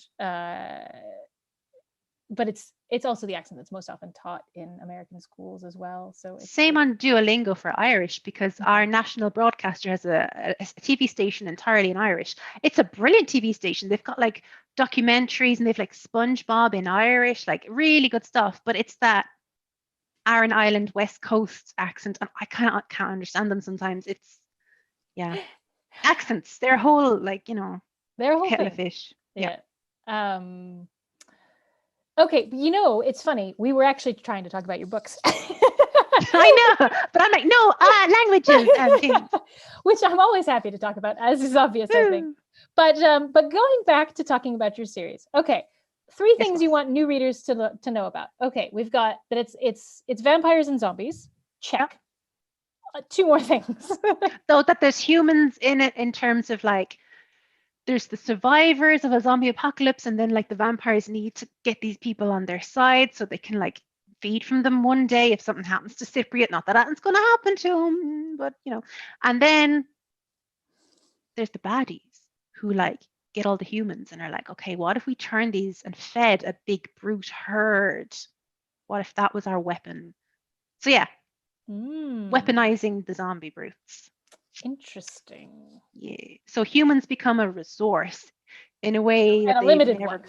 Yeah. Very, very interesting. Okay. I mean, I personally am sold. Like, I want to go check out these books. And I don't usually read zombie stuff. I do read vampire stuff readily. I will not hide my love of vampire fiction on occasion. However, like, I'm just tickled by the combo of the 2. Like, I love that idea, especially because it deals with humans as a limited resource. Yeah. And like I said, I have many questions, but I should just go read the books. I will say though, I was looking through your blog, and I saw at one point that you, right after Rise of One. Sorry, just a sec, child. Yeah. No, not right now. Do you need anything else? Okay, I'm in the middle of the interview, kiddo. Sorry, but you can keep watching. So, I forgot what I was talking about. Oh, you're okay. So, You're looking back through my. I'm sorry, my daughter is. Yeah, no, go. You should talk about your books for a minute to entertain people. I will talk about my books. I will take over the show. I'm going to mute myself for just a moment. Oh my goodness. Hi, everybody. Welcome to the Dixon Reuel webcast. Hello. This is book 1, Rise of One. Oh, it's like my own infomercial. I've always wanted to do this. Hey, everybody. This is book 1 of Rise of One. If you like vampires and you like zombies, this is the place for you. So look, it's not even too thick. You can get it done, in a few days, a few weeks. It's not too thick. It's not like fucking War and Peace. It's not going to be a burden. And you've got like your zombies, you got your vampires, and the zombies are called like brutes as well. I really like that. And that's where the whole name of the series came from, Blood Brute, which I'm quite happy about. So book 1 there, that came out in December. 6 months later, Fall of 2 has come out, and I don't have a paperback copy. And the reason for that is I work a full-time job in law. And that takes up a lot of not only hours in the day, but like headspace too. So I got the ebook done and over the line for book 2. The paperback is on the way. I will have that very soon. I literally got the dispatch email from Amazon earlier today. So we'll see how long that takes to get across the ocean. But book 2, like, yourself, if you're a writer, a creator of any sort, you create your first kind of like piece of the puzzle. And then when you move on to book 2, you've kind of leveled up somewhat and you've got like some confidence in what you're doing. Like, oh, I've done it once. Surely I can do it again. So I like to think that kind of confidence and strength and leveling up of storytelling has come across in book 2. And Virginia has entirely abandoned me. That's great. Okay, I'm just going to keep talking. So, oh yes, Ebb of 3. That's book 3. That's coming out 1st of December. You can pre-order that already on Amazon. So yeah, there are 2 prequels to the Blood Brute series. One is free if you sign up to my newsletter at dixonreuel.com. And the other, Finding Home, is the story of how these guys, how the Vampire Coven, came to like find their home, it's called Owl Court. It's this big, beautiful red brick small holding where the human Cypriot grows like all their vegetables, and they farm some little animals, and they obviously have a huge court of owls in the barn. Oh, thank God, Virginia's here. And there we go. I'm so sorry. Hey, not at all. Not at all. I'd gotten onto the owls of Owl Court, so time was running out there. Okay. So I don't know what you talked about while I was gone, but everything. Everything. Brilliant. I'll check to see if it's raised any questions. I think not. Okay. Let's see. We've got a couple comments from Pam. First of all, she says, "Hey, hello, Pam. 9 books. This is news." And she says, "Whoop." So I think she's excited at the prospect. 9-book hype. She's informed me that Scottish Gaelic is pronounced Gaelic and not Gaelic, as I was saying. That's right. Before. And she said, "Ha ha ha, the Dixon show." So I believe she enjoyed your. It was my own infomercial. I was famous for like 5 minutes. That's brilliant. And I'm sorry about that. Yeah, No. Listen, it's fine. My kid needed me, and I had to go do a thing. That's what comes first. Yes. So, okay. So that's 3 things to know about the series. Oh, right. Okay. So I was talking about on your blog, I was scrolling through and I saw that like not long after Rise of One released, that there were some reviews that were readers were maybe disappointed. They were expecting more gore and horror.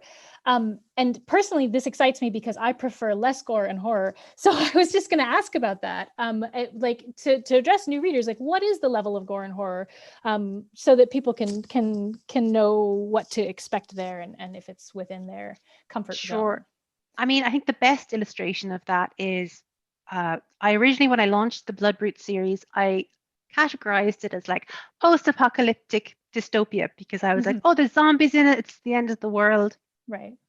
That was entirely the wrong market for it. It is actually dark urban fantasy, which has much more like, let's not paint too broad brushstrokes, but it's more of a female readership rather than the post-apocalyptic dystopia, which tends to be more male. I have the stats on my Amazon board to back that up, so don't at me, anybody. So it found more of a home there, but just because the level of gore is not up there, you know, listen, they're vampires. They're going to drink blood, but it's not the focus. And I don't think the violence should ever be the focus because that's not storytelling. That's kind of self-wankery, you know, that kind of a way you're indulging in the real grotesque. Yeah. Right. I'm like, tell your story. And if you can't do it without, you know, real graphic stuff. Anyway, that's my little rant there. So yeah, I changed the categorization of it. It has found its audience. And also because a lot of the characters, listen, I have gay characters, I have gender fluid, I have trans characters, I have disabled characters. They sit much better with the dark urban fantasy audience because I got a lot of feedback from, say, the more dystopian authors. They didn't like the gay men. They didn't like the gay men in their vampires, in their zombie stories. I got a lot of that. Men like to email me, long emails about such things. So I was like, you know what? This is dark urban fantasy now, and it comes with that level of violent gore. So that's where that lies. Okay, so that's I'm more familiar with that. And that is a level of gore I'm sort of more comfortable with as well. So that's good news for me, and probably hopefully for some other readers as well. Okay, so those are, I feel like now we've maybe covered 3 things that people should know about the series. What are now? What are 3 things you'd like returning readers to know? So people read Rise of One and loved it, and they're coming back for Fall of 2. What do you want them to know about the next book? Things that you wondered about, things that you were like, why didn't you explain that? What was that about?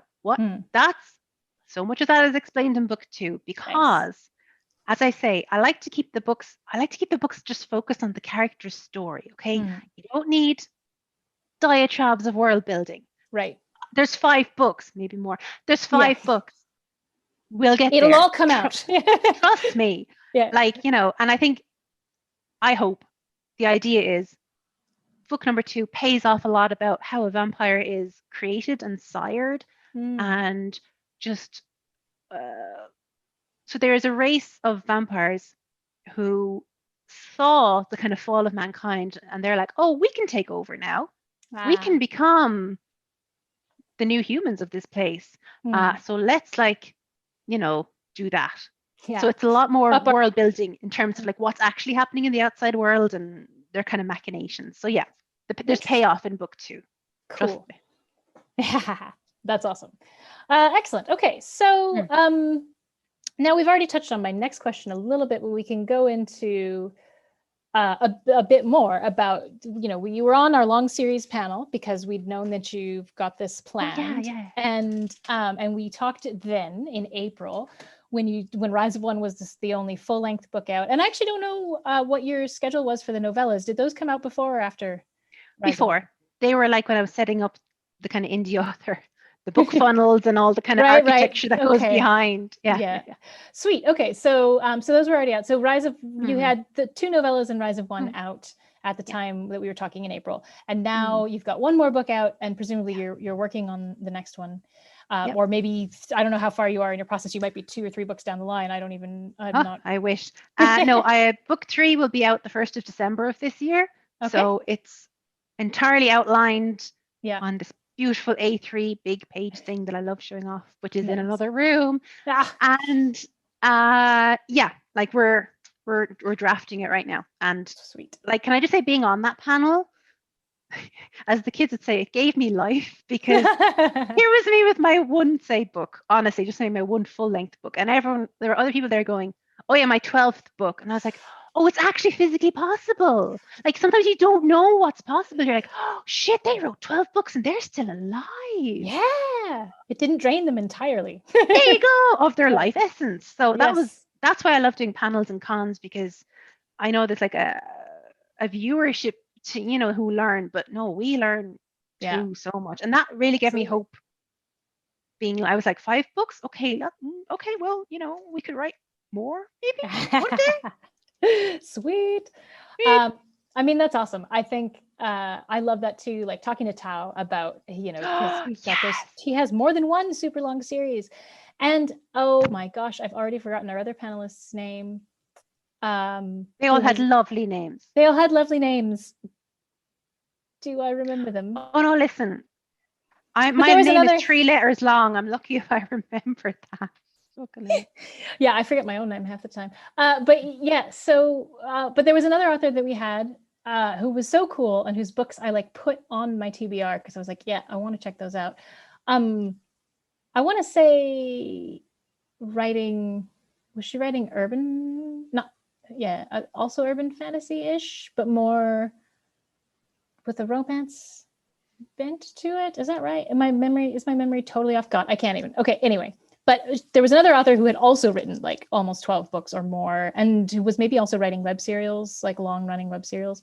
But I also found it very inspirational for like the huge number of books that some people put out and that readers are clearly in for, which is awesome. Okay. But so looking back to April and the way you felt about the series then. Yeah, that seems like years ago. Right? It feels like forever ago. And how do you feel about it now? Like, you've got one more book out and you're working on the next one. Do you feel like you're going strong? Are you worried about burnout? Are you feeling like it's all coming together and now you're excited enough to write 9 books? How's it going? It's going really well, which almost like jinxes it. It's just like, I got 2 books under my belt. And you realize it's perfectly possible to do. I mean, I don't know what I was doing for the first 30 whatever years of my life. What was I doing? Just finish your book. Just finish it. Go write another one. Finish that. Go on. Move on. I think the biggest lesson I've learned is move on.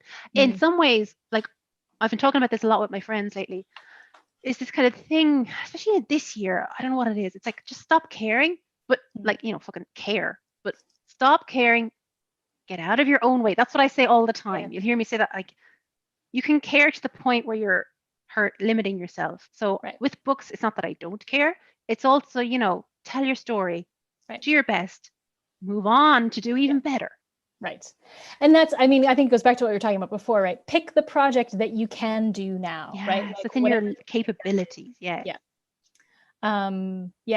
And not just in terms of your writing level, but also in terms of what your brain is ready for. Like personally, Cyro's Claw, I wrote giddily, happily, because I was in it for the adventure myself, and I needed a safe space in my head. 2020 was hard enough for so many reasons. And found out it was similarly hard for you.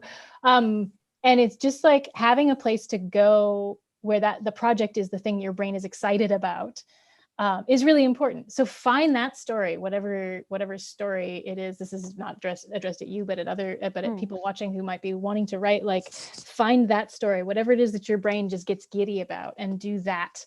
Write the story you'll finish, I think, because finishing puts you in this other headspace that you don't know until you've finished. I just think, look, the way I look at Blood Brute is, no trad publisher is going to pick that up. It's vampires in a zombie apocalypse. You know what I mean? Sounds brilliant. But go on. I know, it sounds brilliant to me too. I mean, but so embrace the uniqueness of what you're doing, but finish it like, oh, please finish it. If anyone gets anything from this, it's like, I mean, any success I have, and I mean success in terms of like progress in my indie career, not necessarily like sales or anything like that. I mean, the peace comes, a book under your belt, another one, and it gets easier, and you find your method of how you craft stories. Do you outline? Do you not? What works for you? Yeah, you discover all that. Totally. And finishing it is so hugely important. Just finishing one project, I know it was a huge turning point for me the very first time I finished a novel. And it was a novel that I can't publish because I wrote it in the Forgotten Realms, which is, is an intellectual property that they have to be invited to write in. And that's probably never going to happen to me. Oh. But I wrote that as my very first completed novel. And just finishing it unlocked everything, because I was like, oh, here's a thing I can do. I can write a full-length novel. And then the first time I actually finished revising a novel well enough to like be ready to send to an editor and then have it published or polished enough for publication, like that was another big hurdle, because revising is its own hurdle, I think, too. But every time you do it, you're just like, sweet, this skill is unlocked. I mean, it really feels like leveling up in a game, because you're like, oh, great, now that's a thing I can do. And it makes it, somehow, having done it once, there are parts of it that are immeasurably easier just knowing that it's already a thing you've done. Other parts are still just as hard. Sometimes, there are parts to writing that don't really get easier because you're always trying to up your game. But then, just doing, like, having completed it, I think is one of those things where you're just like, sweet, achievement unlocked, and now I can do that whenever I want. It's like the big secret, I think, to writing is that the more you write, you're not going to get worse. Right. Yeah. You're not going to get worse from writing. So keep going. Yep, absolutely. That's an excellent point. Great. Okay. So things are looking good then. Is from April. Oh, full steam ahead. And like, do you know the minute, I don't know if this is the same with you, but the minute you can see the end of, like, say, a 5-book series, we'll go with 5 for now because we're all only mortal people. You're kind of like, well, I have other series, but like, what else can I do? And you're not talking about books, you're talking about series. Suddenly you're operating on that kind of God looking down level. You're like, oh, I want to do a series. Because I've had this like idea for kind of like a Mandalorian kind of Witcher mashup. Ooh. And I'm like, ooh. And like, yourself, bits come and you're like, oh. And you start piecing, you're like, no, I have these fucking bitches to like get on with. Jesus Christ, calm down. And then this other series will come where I'm like, okay, so the Emperor is like really old, but he has like this toy boy, but like he's really good. They're really good for each other, and the kingdom is at peace because he's getting his whole, like, it's brilliant. But like, so the toy boy is like a dancer, and like he's given all this gold by the Emperor to start up this dancing school, right? But the dancers are secretly assassins. And I'm like, oh, I want to write that so much. And they go into like his private guard because they're so trained and well, like, physiqued and toned. And we have all night. I have more series. It's great. I love it. These are fabulous. But I know exactly what you mean, right? Like you get into a series that you're, and you're enjoying, you're getting it all down and you're cranking through, and yet your brain is still like, oh, but then there's this thing. There's Dancer assassins. Different, yeah. But dancer assassins, come on. Okay, we got vampires and zombies, but what about dancer assassins? And you're like, they're cool too. Yeah. Eventually, but this is it. Like, oh fucking hell. And then the YA book I was shouting on about earlier was the girl in the commune. This is the thing. There's not enough hours. Like, I work a full-time job in law, as I was waffling earlier. It's like, you have to focus. You have to focus. If you start running off and go, oh, I'll just write an outline for like a 3-book series, that's a good fortnight of your life gone when it should be on your main series, True. And yet I do find that sometimes I need to take those side steps. Do you? I do, because so here's the thing, the series I'm working on currently, I published, the world I'm writing in currently, really, because I just started a new sub-series in the same world as these other 2 books. And my other 5-book series is in an entirely different world. And I stopped working on this series for 2 years to write the other series, to write the urban fantasy. Yeah. Because I needed a break, and I'd gotten to the end of those characters' main story. Yeah. And so I wasn't sure what I would go back with. Like, I had a whole string of ideas of what I wanted to do next in that world, but I didn't know which one I'd settle on. And it had been so dark, and I was like, I need to do something light. So I'd humorous urban fantasy, satire, parody mix, which is super niche, not a good choice for humor is such a hard sell. But anyway, but now going back to that world, and I don't know, I mean, I plan to write the next few books in that series without doing other projects, because my brain's pretty excited about it. But I did take that time off, and I do think sometimes it helps. It's not a good sales choice, but it I was can just going to ask, what, like, were you not afraid of your readers? Like, are you afraid of losing your readers or your audience? I mean, yes, but also it took me a year between books 1 and 2 in that world anyway. So I was on a way more trad pub schedule or 2 years even, because I published Blade's Edge in January of 2015 and published Trader's Hope in October of 2017. So that was a 2-year gap, more than, right? Like, I had a kid in the middle of that. So sure, listen.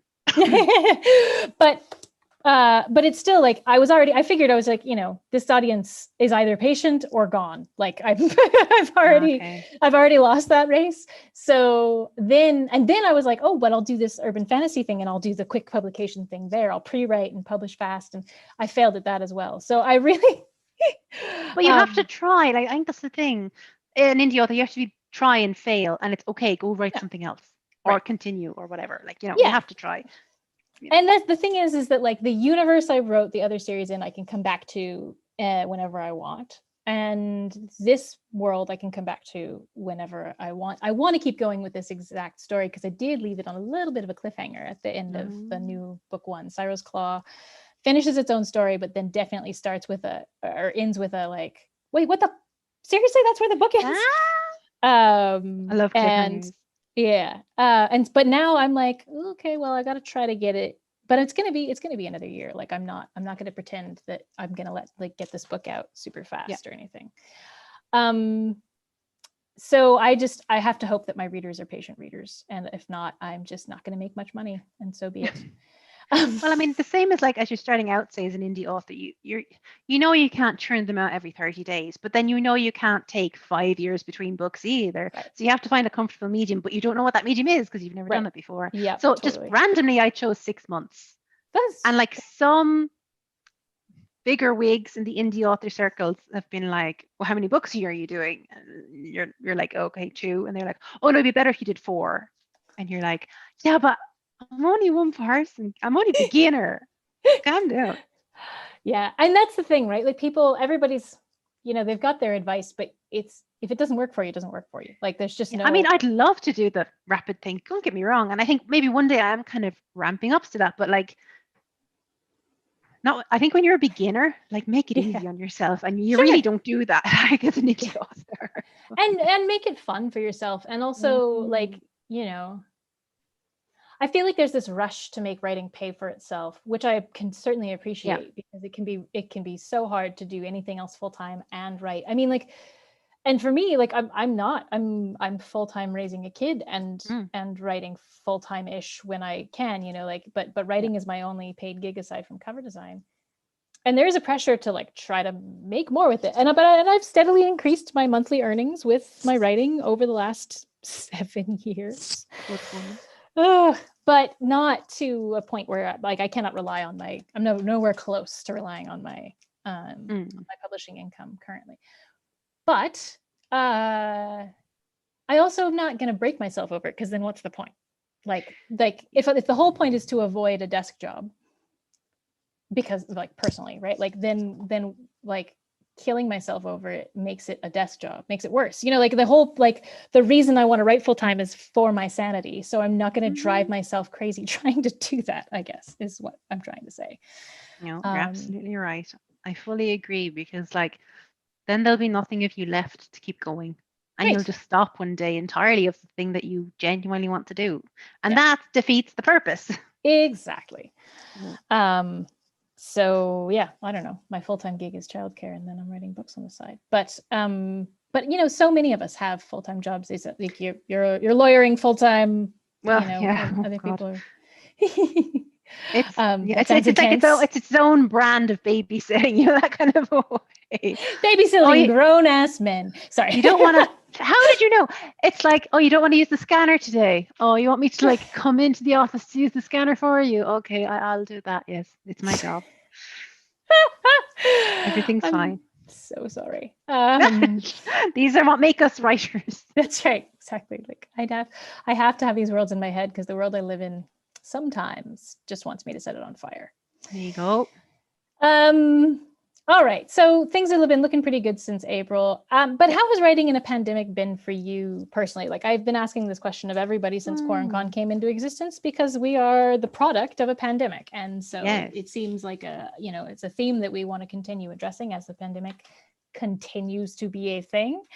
But some people have found it easier. Some people have found it harder. Some people have just continued on without noticing much of a difference. How's it been for you? Oh, I'm that bitch where it's like the pandemic was the best thing ever. It's without it, I wouldn't be where I am in terms of an office job that I sit 8 hours in an office is suddenly 8 hours where I sit at home. And sometimes you can alt tab into that Word document, and I'm just certainly saying what I would be doing. But no, to actually answer the question, it's like the summer of this year has been the busiest of my life, in that I got married. Congratulations. Thank you very much. June, the solstice happened then. Yay. Then there was my birthday. Then there was the groom's birthday. And then my second book came out on top of full-time work and on top of writing. And then on top of like real life, and you have to get like your first vaccine and like you have to go get your car done and all that. But for me, it's been, yourself, when you go down the well of writing, it's that life preserver that you bring with you. And if you're somewhere where it's a little dark or you're a little trapped, you still have the characters to play in your mind, and the kind of solace and comfort that comes from that, particularly from the pandemic. And yourself, you turn it on and there's like people, mass burials and like abroad. It got really dark there for a while on the news, still is. Yeah. And you're just like, what can I do? What can I do? What can I possibly, I'm one person. Yeah. And you can donate all the money in the world, but you're like, let's write some words and put something out into the world that's against that darkness, Yeah. Absolutely. Yes. And I love that. And I just want to, for anyone watching who wonders about whether or not fantasy and horror and stuff can be that, they absolutely can and are all the time. And I feel like there's so many of us taking our whatever trope and lacing it with hope and acceptance and a bunch of really important themes and messages. while still just, embracing fucking vampires and zombies, right? Like, like there's just like, these things are not mutually exclusive, far from it. And yeah, certainly for me, I feel the same way. I've part of what I hope to accomplish is to give people an out, like I read for escapism, so that's part of it. And then also, but yeah, to like keep pushing those messages of it can be better. And we're working on it. Because a huge theme for me, or a thread running through Bloodbrute, is the main character, Rise. He has this iron will to keep going. And in some ways I have that, and in some ways I aspire to have that. But sometimes the characters look at it and go, and all the shit that's happened, they just look at him and go, you're still going? Like, you do have a fucking iron will, don't you? And like, you may take other people along with you who don't have the same kind of will to go on. But I'm like, a little bit of that in the world will do no harm. Right. Yeah, for sure. Quite the opposite. Okay. Well, yes. We're moving into like the sad topic. Oh my goodness. I'm sorry. I'm prefacing it. Fine. Yeah. Content warning for people watching Death of a Loved One. It's coming up. Yeah. So, and as I until recently, that content warning would not have been something I would have expected to need, but I find that that does affect me quite a bit these days, which is why we're about to talk about it. Because I think as a society, we don't talk enough about grief or loss, and the ways it affects us, the surprising ways it affects us.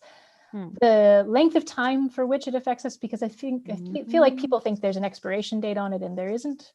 And that's, I think, an important point. But anyway, we're going to get into it here for a little bit. So if that is something that makes you uncomfortable, folks, or if you are in a place where you might feel uncomfortable, if you're tearing up, etc., warning that this topic is shifting into something a bit heavy. So I saw on your blog that you lost your mom in January of 2020. Yes.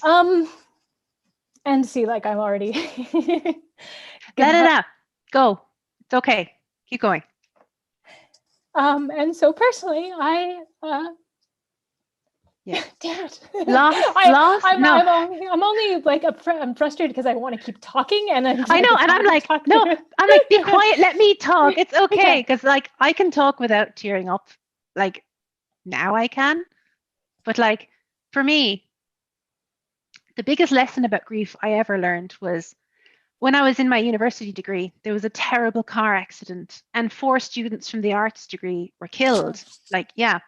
And I remember the counseling that came, because I was a mature student at the time. I was obviously over 30, but like, these were teenage girls. They were like 19, I think. And then like the other 19-year-olds in your class, they were like this, Yeah. So, but I remember the grief counseling, and when you're over 30, you think you know it all. You're like, oh, I don't need counseling. I agree, it's awful and it's tragic, but like, they need it, not me.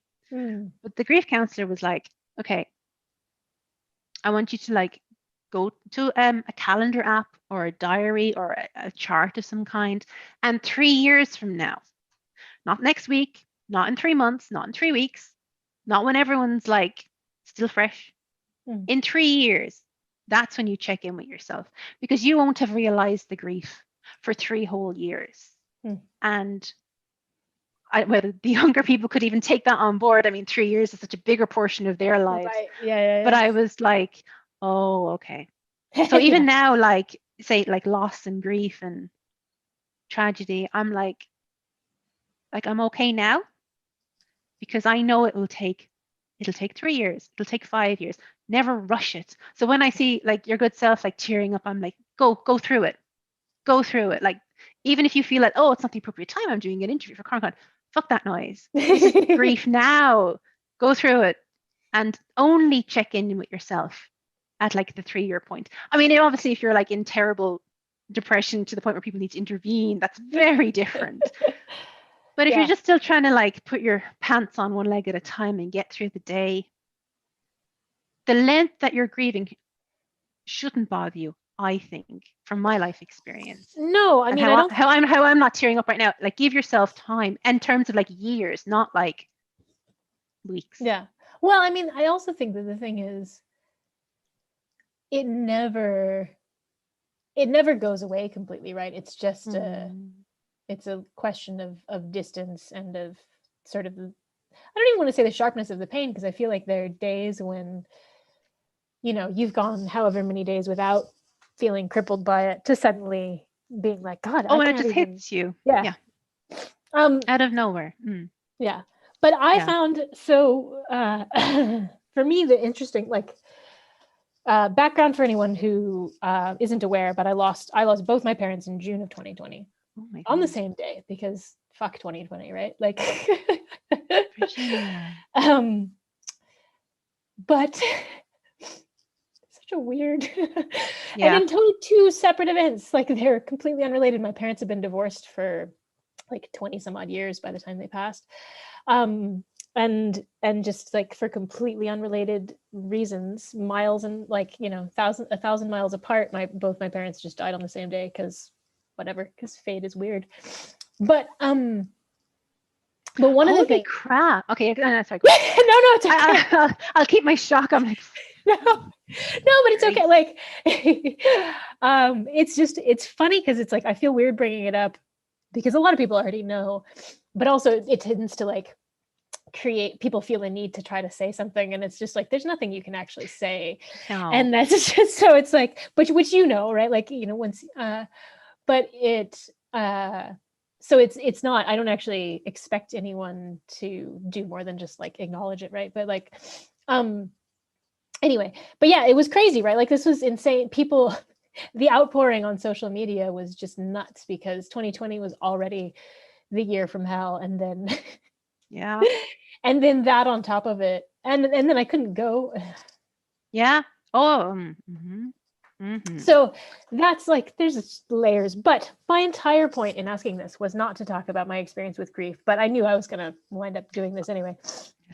But to ask about, like, I found personally publishing a book without my mom around was hard. Yeah. It was my first book, and like, my mom always knew I wrote, and she knew about my poetry gongs and my publications and all this, but would never be there to witness the publication of my first book. And there's no way around that, only through it. Like, it's, do you know when you say the words out loud, it sounds so like from fate, you know, she was never there to witness my first publication. But like, she knew I was going to get there anyway. She knew she'd birthed something very stubborn and industrious. So like, of course, girl was going to get there someday. And the fact that she wasn't like there for that, in the grand scheme of things, doesn't matter. The book was published anyway. And, you know, in some ways, it's really better in some ways. And I mean that in the sense of like, are there sex scenes? No, I'm just kidding. Are there? Kind of. But like, I'm like, her daughter's first book is, you know, gay vampires, grumpy ones in a zombie apocalypse. Whereas she always knew when I was writing the young adult one with the girl in the sea, and it was all beautiful and poetic and inspired by early Irish. I'm like, keep that memory of me wherever you are. I don't know where you're at, but like, yeah, sure, ma'am, that's what I'm writing. Yeah. Not like, you know. Anyway, you know, to me, it's like, not that you have to find the humor in it, but it's just kind of like, no, but yeah, that's the reality of it. And also, you know, what was really, I mean, this, please don't take this the wrong way, what was nice was that my mum passed in January. She never saw the pandemic. She knew nothing of COVID. She never heard the word COVID. She knew nothing of the death and whatever. Like, she missed it all. She went in her sleep in a nursing home, you know, and, you know, you're just like, okay, I'll take that. You know, it's going to be shit, but I'll take it. And like, the dedication inside the cover of Rise of One is literally 2020, what a year. That's all I could write. Because you know yourself, by February, I remember Valentine's Day, February, my now husband and we were clinking little glasses of Prosecco from like Aldi or Lidl, and you could see Wuhan on the telly. And I remember that was the beginning. And I remember just being like, oh, thank God she wasn't here for that. Because like, in a nursing home at the other end of the country. Right. You know, like so like it's vulnerable population for COVID too. Yeah. Like, and particularly like down the country where it doesn't have the big infrastructure of, say, up here in Dublin, you know, the death rates would naturally be higher. So it was just like, just not count your blessings, but also Yeah. Your blessings. Yeah. I mean, yeah, it's funny because like I'm astounded that neither of my parents died of COVID because my dad had Alzheimer's and was, in his 80s and in a nursing home. And yet he just died of Alzheimer's. He didn't die of COVID. And my mom died of cancer, and I was sure that she would wind up, like, I was so worried about her because her immune system was so compromised because of all the chemo. And so I was half convinced that I was, that we were going to lose her to COVID. We lost her to just pneumonia. But it's a crazy thing, but there are weird pieces to it, and also thanks to everyone being so fluid with video chat. Like my siblings didn't bat an eyelash when I asked to be video chatted in to say goodbye to my parents in the two different instances of their sick beds. And like with my dad, I had time to like write a letter that I read aloud to him and stuff, and like with my mom. So like just the idea that I got to say goodbye, and like there are a lot of small blessings for as hard as it was in many ways. And I still think we're so lucky like I know so many people who went through so much worse, right? So it's really hard to feel woe is me about it, but at the same time it still sucked, right? Like, and it can be both those things. It can absolutely, it's still the loss of like a parent, which is like no one ever taps you on the shoulder when you're like 18 and go, by the way, you might experience the worst day of your life soon or later. You don't know. Yeah. Good luck to you in the adult world. And you're like, coming up. What the hell? It's like you're going to have to learn about burial plots, and you're going to have to learn about cremations, and you're like, oh, okay. But no one does that. So in some ways, the kind of side swiping is nearly good in that you just have to go through it. Just like, well, shit, here I am on a crash course for this. Oh, is this what we're doing today? All right, okay. All right. Looking out. Yeah. Put on the kettle. Yeah. But it is weird. I found that like, because my mom was like the biggest cheerleader for my books and my writing. She was always trying to get everybody to buy my books. Oh. So adorable. Right? Just like, and she read them, like she wasn't just shilling them at random. She read them and claimed they were perfect, which is just like, absolutely not, Mom. But thank you so much for being that person, And so, so like doing it without her is. Yeah. It's its own weird thing because yourself, you can come on to these broadcasts and be like, oh yeah, indie author, and you're doing your bit and you're like vampires, zombie apocalypse, but at the same time you're like, you kind of do want to lean in and go, I did this without my mom. You want to, you can't, you can't drop that into like a sales pitch. You fucking hell. So you just have to be like, no, rein that in. Put that in your head. But it's a thing, and it's not, I don't know. It's this other dimension to what you've done that no one will understand. But I think when you've lost a parent, it's just like, I feel for you so much. I'm just like, sister, come here to me. Like, we're so far apart, but I'm just like, that, it's like that thing you can never go home, it's just that home is gone. So you got to go ahead and keep going. And that's the hardest thing. Yep. Yeah. So there's that. Just one more thing. So there you go. There you go. So yeah, I wanted to bring it up because I do think it's an interesting aspect to grief. Absolutely. Like, where it's because it's I wasn't expecting it really. Like my parents died, and then almost a year later, I released a new book, and I was just sort of blindsided by what comes up. Yeah, in the churn of life, by it hurting. Like Yeah. Just like, God damn it, I released a book. It's supposed to be happy. And then being like, but I'm all weepy. Yeah. And like, it's awful when it hits you like on like a Sunday night at like 8:30. Like you're sitting down, you're watching, I don't know, Top Gear or something. And suddenly like, my mom. And people's like, Mom, who? What? Oh, your mom from years ago. Okay, yeah. And you're like, I give myself that time to grieve because absolutely, yeah. I'm like, I see someone bawl and I'm like, you bawl, go. Like, we can stop everything. Everything stops for grief because you have to go through it. And we all have to go through it. But like right now in your life, it's like when you have a headache, it's in your head. Like, it's important to you. You have to get through it. Totally. Yeah. I'm so glad you brought this up because no one speaks about this. Right. In the world of publishing. And we could all do, I know we could all get our hot water bottles and marshmallows and do a really big sob fest. The saddest QuaranCon panel ever, grief and loss. It would just be snots and tissues everywhere, Yeah. Well, I think it's, I do wish we would talk about it more. And I think we actually we should make a grief panel happen. I'm Oh, organizing that'll be very interesting. a grief anthology too. Are you on that? You should be on that if you're not. Do you want to publish a short story? You want to publish a short story in a grief anthology? Did I already invite you? I'm inviting you now. I don't have enough hours to like curl my bangs. Okay. Fair enough. No. I'd love to. Okay. we'll talk afterwards. Okay. I'm just like, do you know when you're like, your plate is so full and you're like, yeah, throw something else on there. It's fine. More coffee. I do know. Yeah. I should probably never do QuaranCon stuff because it's like, do I have time to write today? No, but I'll do this other thing. Yeah.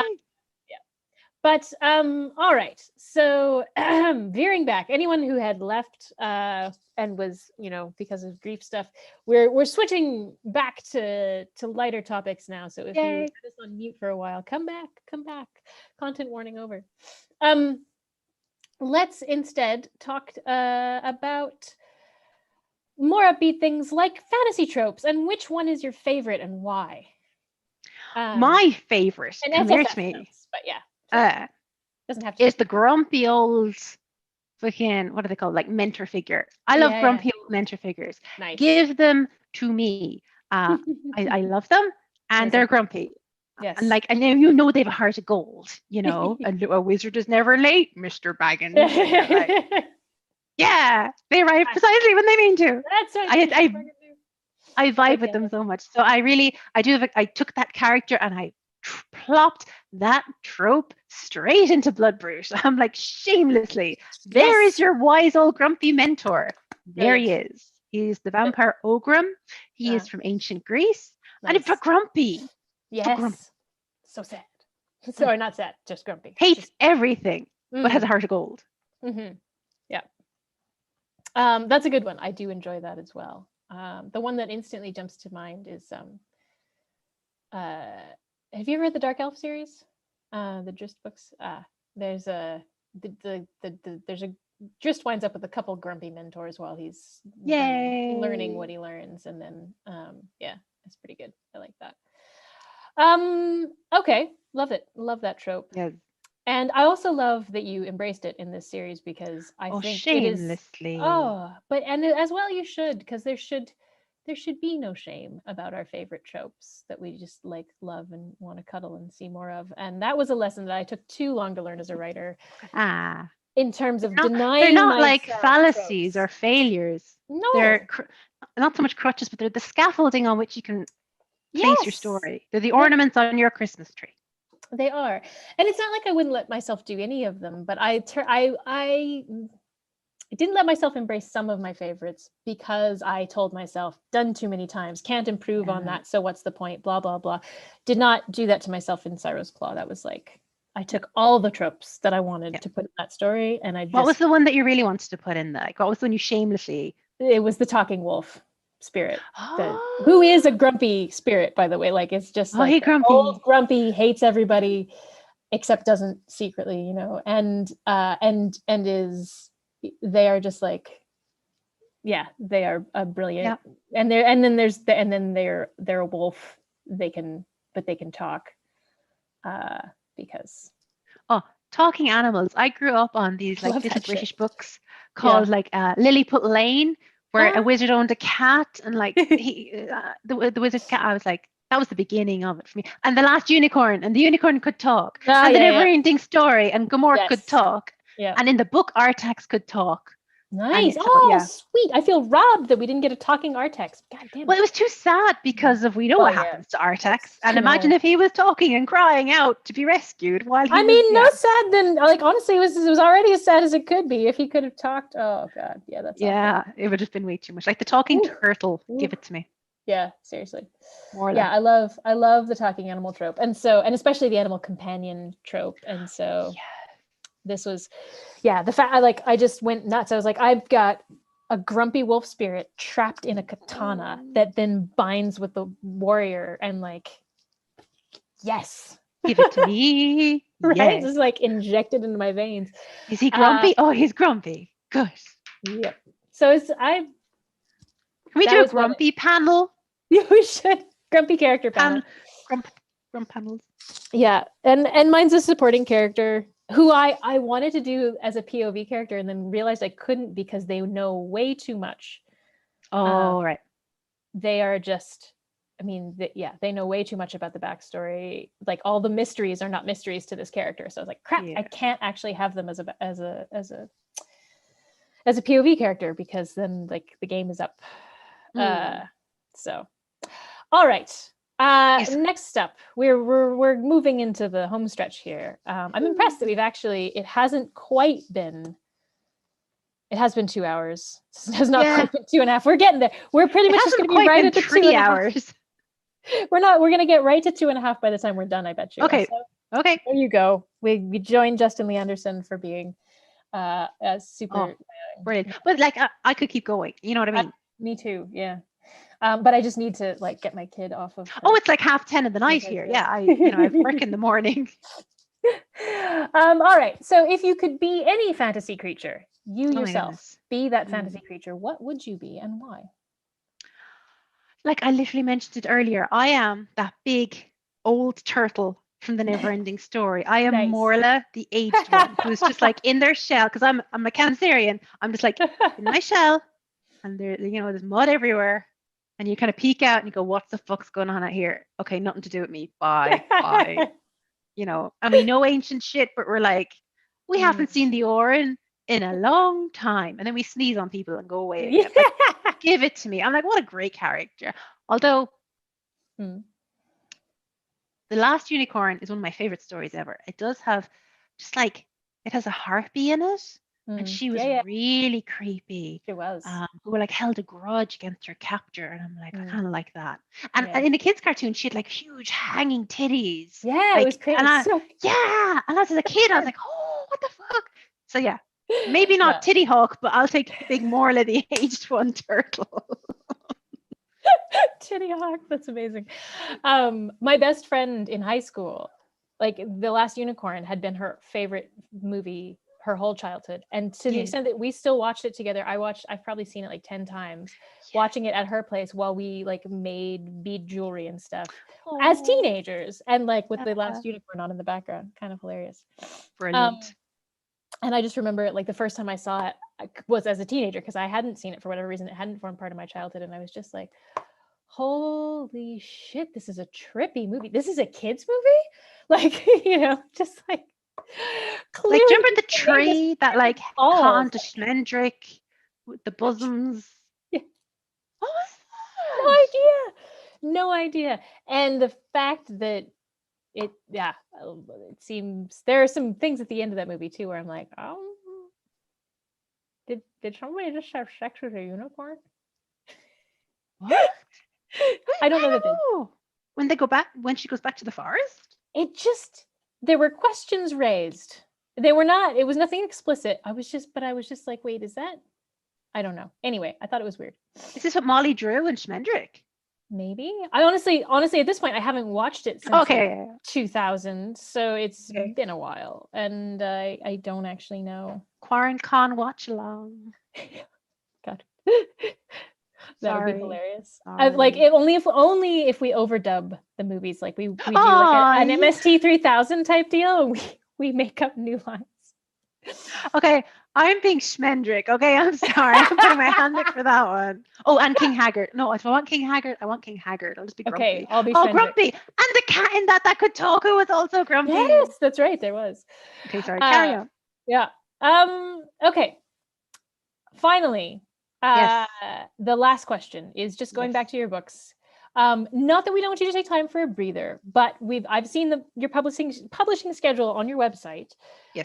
So for all the curious readers who are watching who haven't gone to check out your website, when is the next book coming out? What is the release schedule you've got planned? And do you think it'll work out? Seems like you're right. I pray and hope that it'll work out, but like I design myself and I comport myself so that it will work out. It is out. Book 3 is out the 1st of December. The pre-order is set up on Amazon. So if I fuck that up, you are banned from making pre-orders for a year. So you have to get that pre-order done on time. I know that stress. So we are currently writing book 3, Ebb of 3. And I'm really, really enjoying it. I'm very surprised at how you can just sit down and off we go. Because it's like picking up, I don't know if anyone knits or crochets, it's like picking up the work again. You're like, oh, here's the characters and here's where they were. And this is how traumatized he is and this is how traumatized he is. Let's throw them in a field and see how they get on with some zombies, you know, off to the races. So no, it's every 6 months. And I think any more time between releases, I would feel personally that I wasn't progressing in terms of like an indie career, which is what I want, you know. Right. So if that's what you want, 6 months is technically too long in terms of some other indie authors, but then you're like, hang on, it's still faster than trad. Still faster than trad. So it's like that thing, you know, like if you're out jogging, you're like, oh, you're lapping everyone on the couch. You're still faster than trad. Yeah. But no, 6 months, that's the idea. Who knows what will come for new series, though.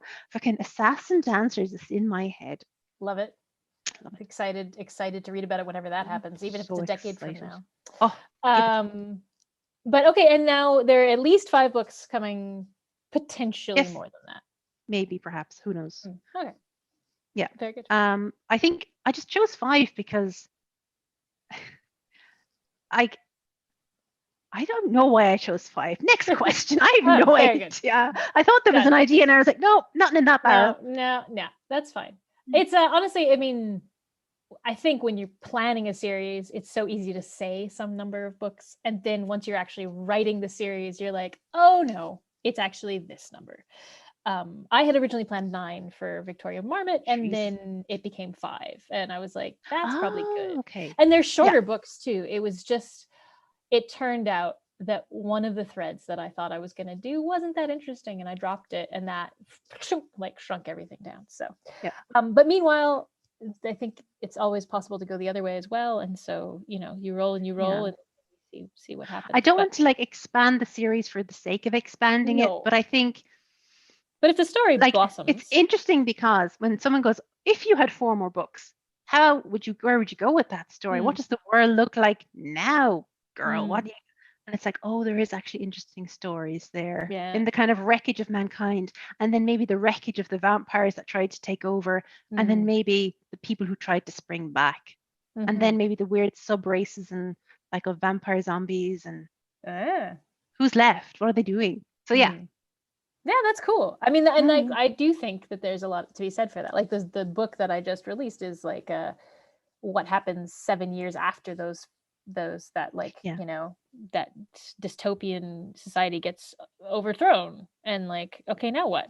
I love that story. I love the stories that are nearly set far on after the big thing, because I'm like, we've all seen the big thing happen and the zombies breaking out and biting people, and we've seen that, but no one's talking about, okay, 300 years later, what's going on? Right. And if you're a vampire, you can live that long. So I'm like, oh, yes, easy score. Yeah. You still have the same characters. You're still alive. Yay. Yeah, totally. No, and these are good questions, and I think it's really interesting. It's and even without long-lived races, like book like Blade's Edge is the bad guys, and can we overcome them? And book 2 is like, what happens after that? And then now this book, which is technically the start of a new series, is like, okay, that was a while ago, but now here's some more fallout, and like, how about reintegrating into the world? What does that look like? Anyway, so and that's when you really start getting into your real kind of world building. Then I find like really interesting stuff, because you're still dealing with the fucking IRL world, you know. There's still an Eiffel Tower out there somewhere. Does it exist 300 years later? Yeah, and that's really cool. I like the idea of exploring those like super post-apocalyptic, like in your world. That sounds really cool. I like those questions. All right. Well, congratulations to absolutely everyone who's still here. Well done. I'm not even sure if we're still here. Is this a fever dream? I don't know. So we've got a few more comments and such. We've got, like Pam said, haha, the Dixon show. Okay, Pam did ask, is there anything you can tell us about characters we haven't seen yet? I think this is directly in reference to book 2. Yes. Oh my God. So the great General Otrano, he is like the Ubermensch. He is like, his jaw is like square, like a sliced pan. He's a superhero. He's literally like Superman, and he embodies everything of like charisma and leadership, and he's just this. So basically, okay, humans. Why didn't I talk about this earlier? Humans have stripes. We have stripes. IRL. They're called Blaschko lines. All right. And you can only see them under certain light, like I don't know, maybe UV light or something. So we're striped still because we're mammals. And the vampires, whenever they're exposed to sun or they get like angry or hungry, they get the lines upon their face. And in the lore of the books, there's this, the werewolves are like the vampire class who want to take over the world now that humanity's gone. And they've cultivated their lines into different, like into beautiful like tattoos and colors and everything. So General Otrana has like this gold lines that comes across his face like a crown, and he's like sparkles in the sun, not like fucking Twilight, but he's just got gold lines. Okay, it's a crown metaphor, totally different crown metaphor of royalty.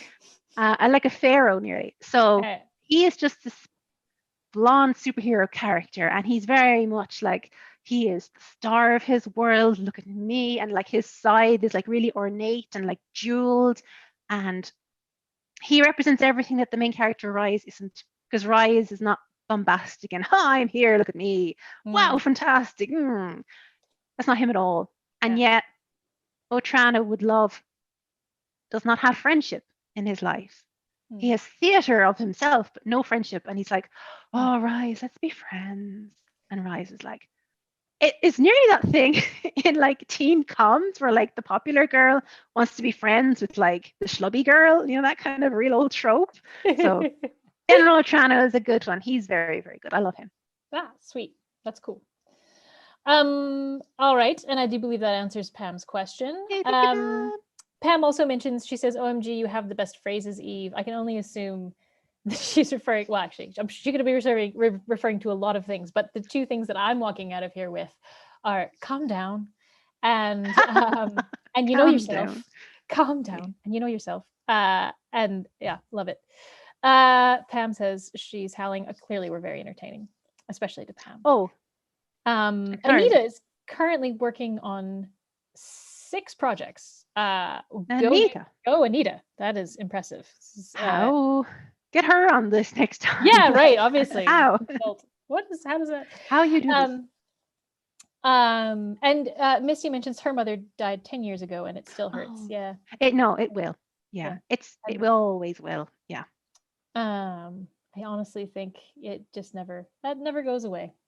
I've only been dealing with that particular loss for just over a year, but yeah, I can't see it just evaporating. And also the other smaller losses that I've experienced, or different losses, I shouldn't even call them smaller, but friends instead of my parents, still hurt absolutely years later. So and even for like recently I got like married and my mom wasn't there, that kind of a thing. Right. So yes, it's the joy hurt where you're like, this, damn it, just wishing she could have been there.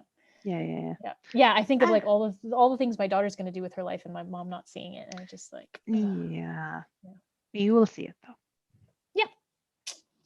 Yep. No, I mean, well, it's not the end of the world. It's part of the world, which is the hardest bloody thing. Yeah, exactly. We have David Green, who showed up and says hello. I'm not sure when, because I wasn't watching, but I believe he's still here. He says, I love returning to a series years later too. It's great. It's a great way to show the ramifications of the story. Yeah, exactly. That's something I'm excited to dig into. Yeah, I'm excited for it. I'm excited to read your whole series. So I'll be looking forward to those books too. When I shilled it well. Yes, you did. I mean, the truth is, I was excited to read them beforehand, just reading the description. But I do also have like 150 unread books on my Kindle right now. Oh yeah, no, like please never ask me to read anything. I'm like, read a book. No. What? But I'm excited about it. So that means it'll move up the list. Yeah, let's see. Misty says she's still here. Yay! Thanks, Misty. Hey, Misty, well done. Woo! And Misty is Lois, by the way. I don't know if I've been reading her screen name because she's using her screen name, but it's Lois. Hi, Lois. Lois. And David says, you know yourself, so you do. I believe that. But sure, look, you know yourself, so you do. And that literally means nothing. It means nothing. You would just be standing on your own in a field and look and go, oh, sure, Jesus, you know yourself. I love that. And then Pam says, thanks for that. I was waiting for the Twilight comment. So there we go. I would like to say as a caveat to anyone who does love Twilight, I have made my urban fantasy series absolutely parodies parts of Twilight because it is whether like it or not is a part of our cultural consciousness. Yes. And I do think that Stephanie Meyer hit on something there that people were obviously looking for, and good for her. And I don't actually even want to bash the writing. I just want to bash the toxic relationships involved. It's like, that is my thing. Like, it doesn't become, that's the kind of paradox. It doesn't become this cultural phenomenon without it touching someone's real experience. Mm-hmm. And I think when you bash that, then you have to be very careful of people experiencing what's going on in that book. So, So anyway, whether or not you approve of sparkling vampires, there is something. Mine just glitter with metal. It's fine. It's completely different. Because I was making a parody, I gave the vampires in my UF series diamond teeth. Literally. I like the sound of that. Are they pure diamond, or are they like caps? No, their skulls are diamond. Their skulls are made out of diamond. It's why they're hard diamond to kill. Skulls. Yeah, that's where I went with that. Do you know? I think you had this moment earlier or whatever, and I was shouting on about nipples and stuff. But like, I'm like, diamond skulls. No, you could do that in fiction. That's not fair. Oh, that's so cool. Turns out you can do any damn thing you want. And when you're parodying sparkly skin, I was like, no one told me. I'll make their teeth sparkly. And then I was like, well, if their teeth are sparkly, surely it's because their entire skull is made out of diamond. So like, their ears wouldn't be. I'm just thinking of like diamond earrings. Well, no, do they wear diamonds? They wear diamonds. They might still have cartilage. No, they just have skulls made of diamond. I mean, they could wear diamonds or not, I guess that's their preference. I mean, and they can never have a lobotomy though. No, they can't have shit. It's the world building implications, and it's just their skull. It's not their bones. No, I honestly don't remember. I'd have to go check my notes. I made a decision about that, and now I can't remember. I'm like, I know it was the skulls because that comes up, and I made a decision about whether or not their skeletons were, and I seriously can't remember. Because I'm thinking of like fingernails and stuff now. And like, but those are, I don't even know. That's protein. Yeah, it's not like it's dead it's cells. Not bone. Yeah, and so it's and hair. They do still have, regular like skin and hair and stuff. So then we get into like the weird magic and stuff. And like, anyway, yeah. So, but we're diamond skulls. Like if one was beheaded, you could like skin it and clean it up and have a diamond skull, like those crystal skulls. If it were even dead, the thing about the diamond skulls though is that it might not be like you can behead a vampire and it won't necessarily kill it in this world. Okay, I want you to link your series. Like, that sounds so cool. Do you when you come across an idea, you're like, yeah, nipples, and then I'm like, diamond skulls. Amazing. I love that those after this whole conversation. Here we are. So it's cool, y'all. Eve and I are going to be hanging out for a while, but everyone else, we're going to wrap because it has been 2.5 hours. 25 to 11. Yeah. I need my booty sleep. I'm very old. So Lois says that my issue with Twilight is the way that they portray adolescence. They're also shallow. Yeah, fair. And then Pam says it totally reminded me of that time a vampire and werewolf were fighting over me. And then David says, I hate it when that happens, Pam. Yeah. So there you go.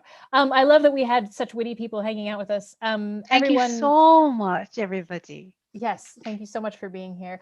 The one QuaranCon thing I will plug, I don't have any other interviews on the schedule right now because I kind of need to clear my schedule out for other things for a bit. But We do have the QuaranCon anthology coming very soon, and there will be official announcements on our various social media channels very soon.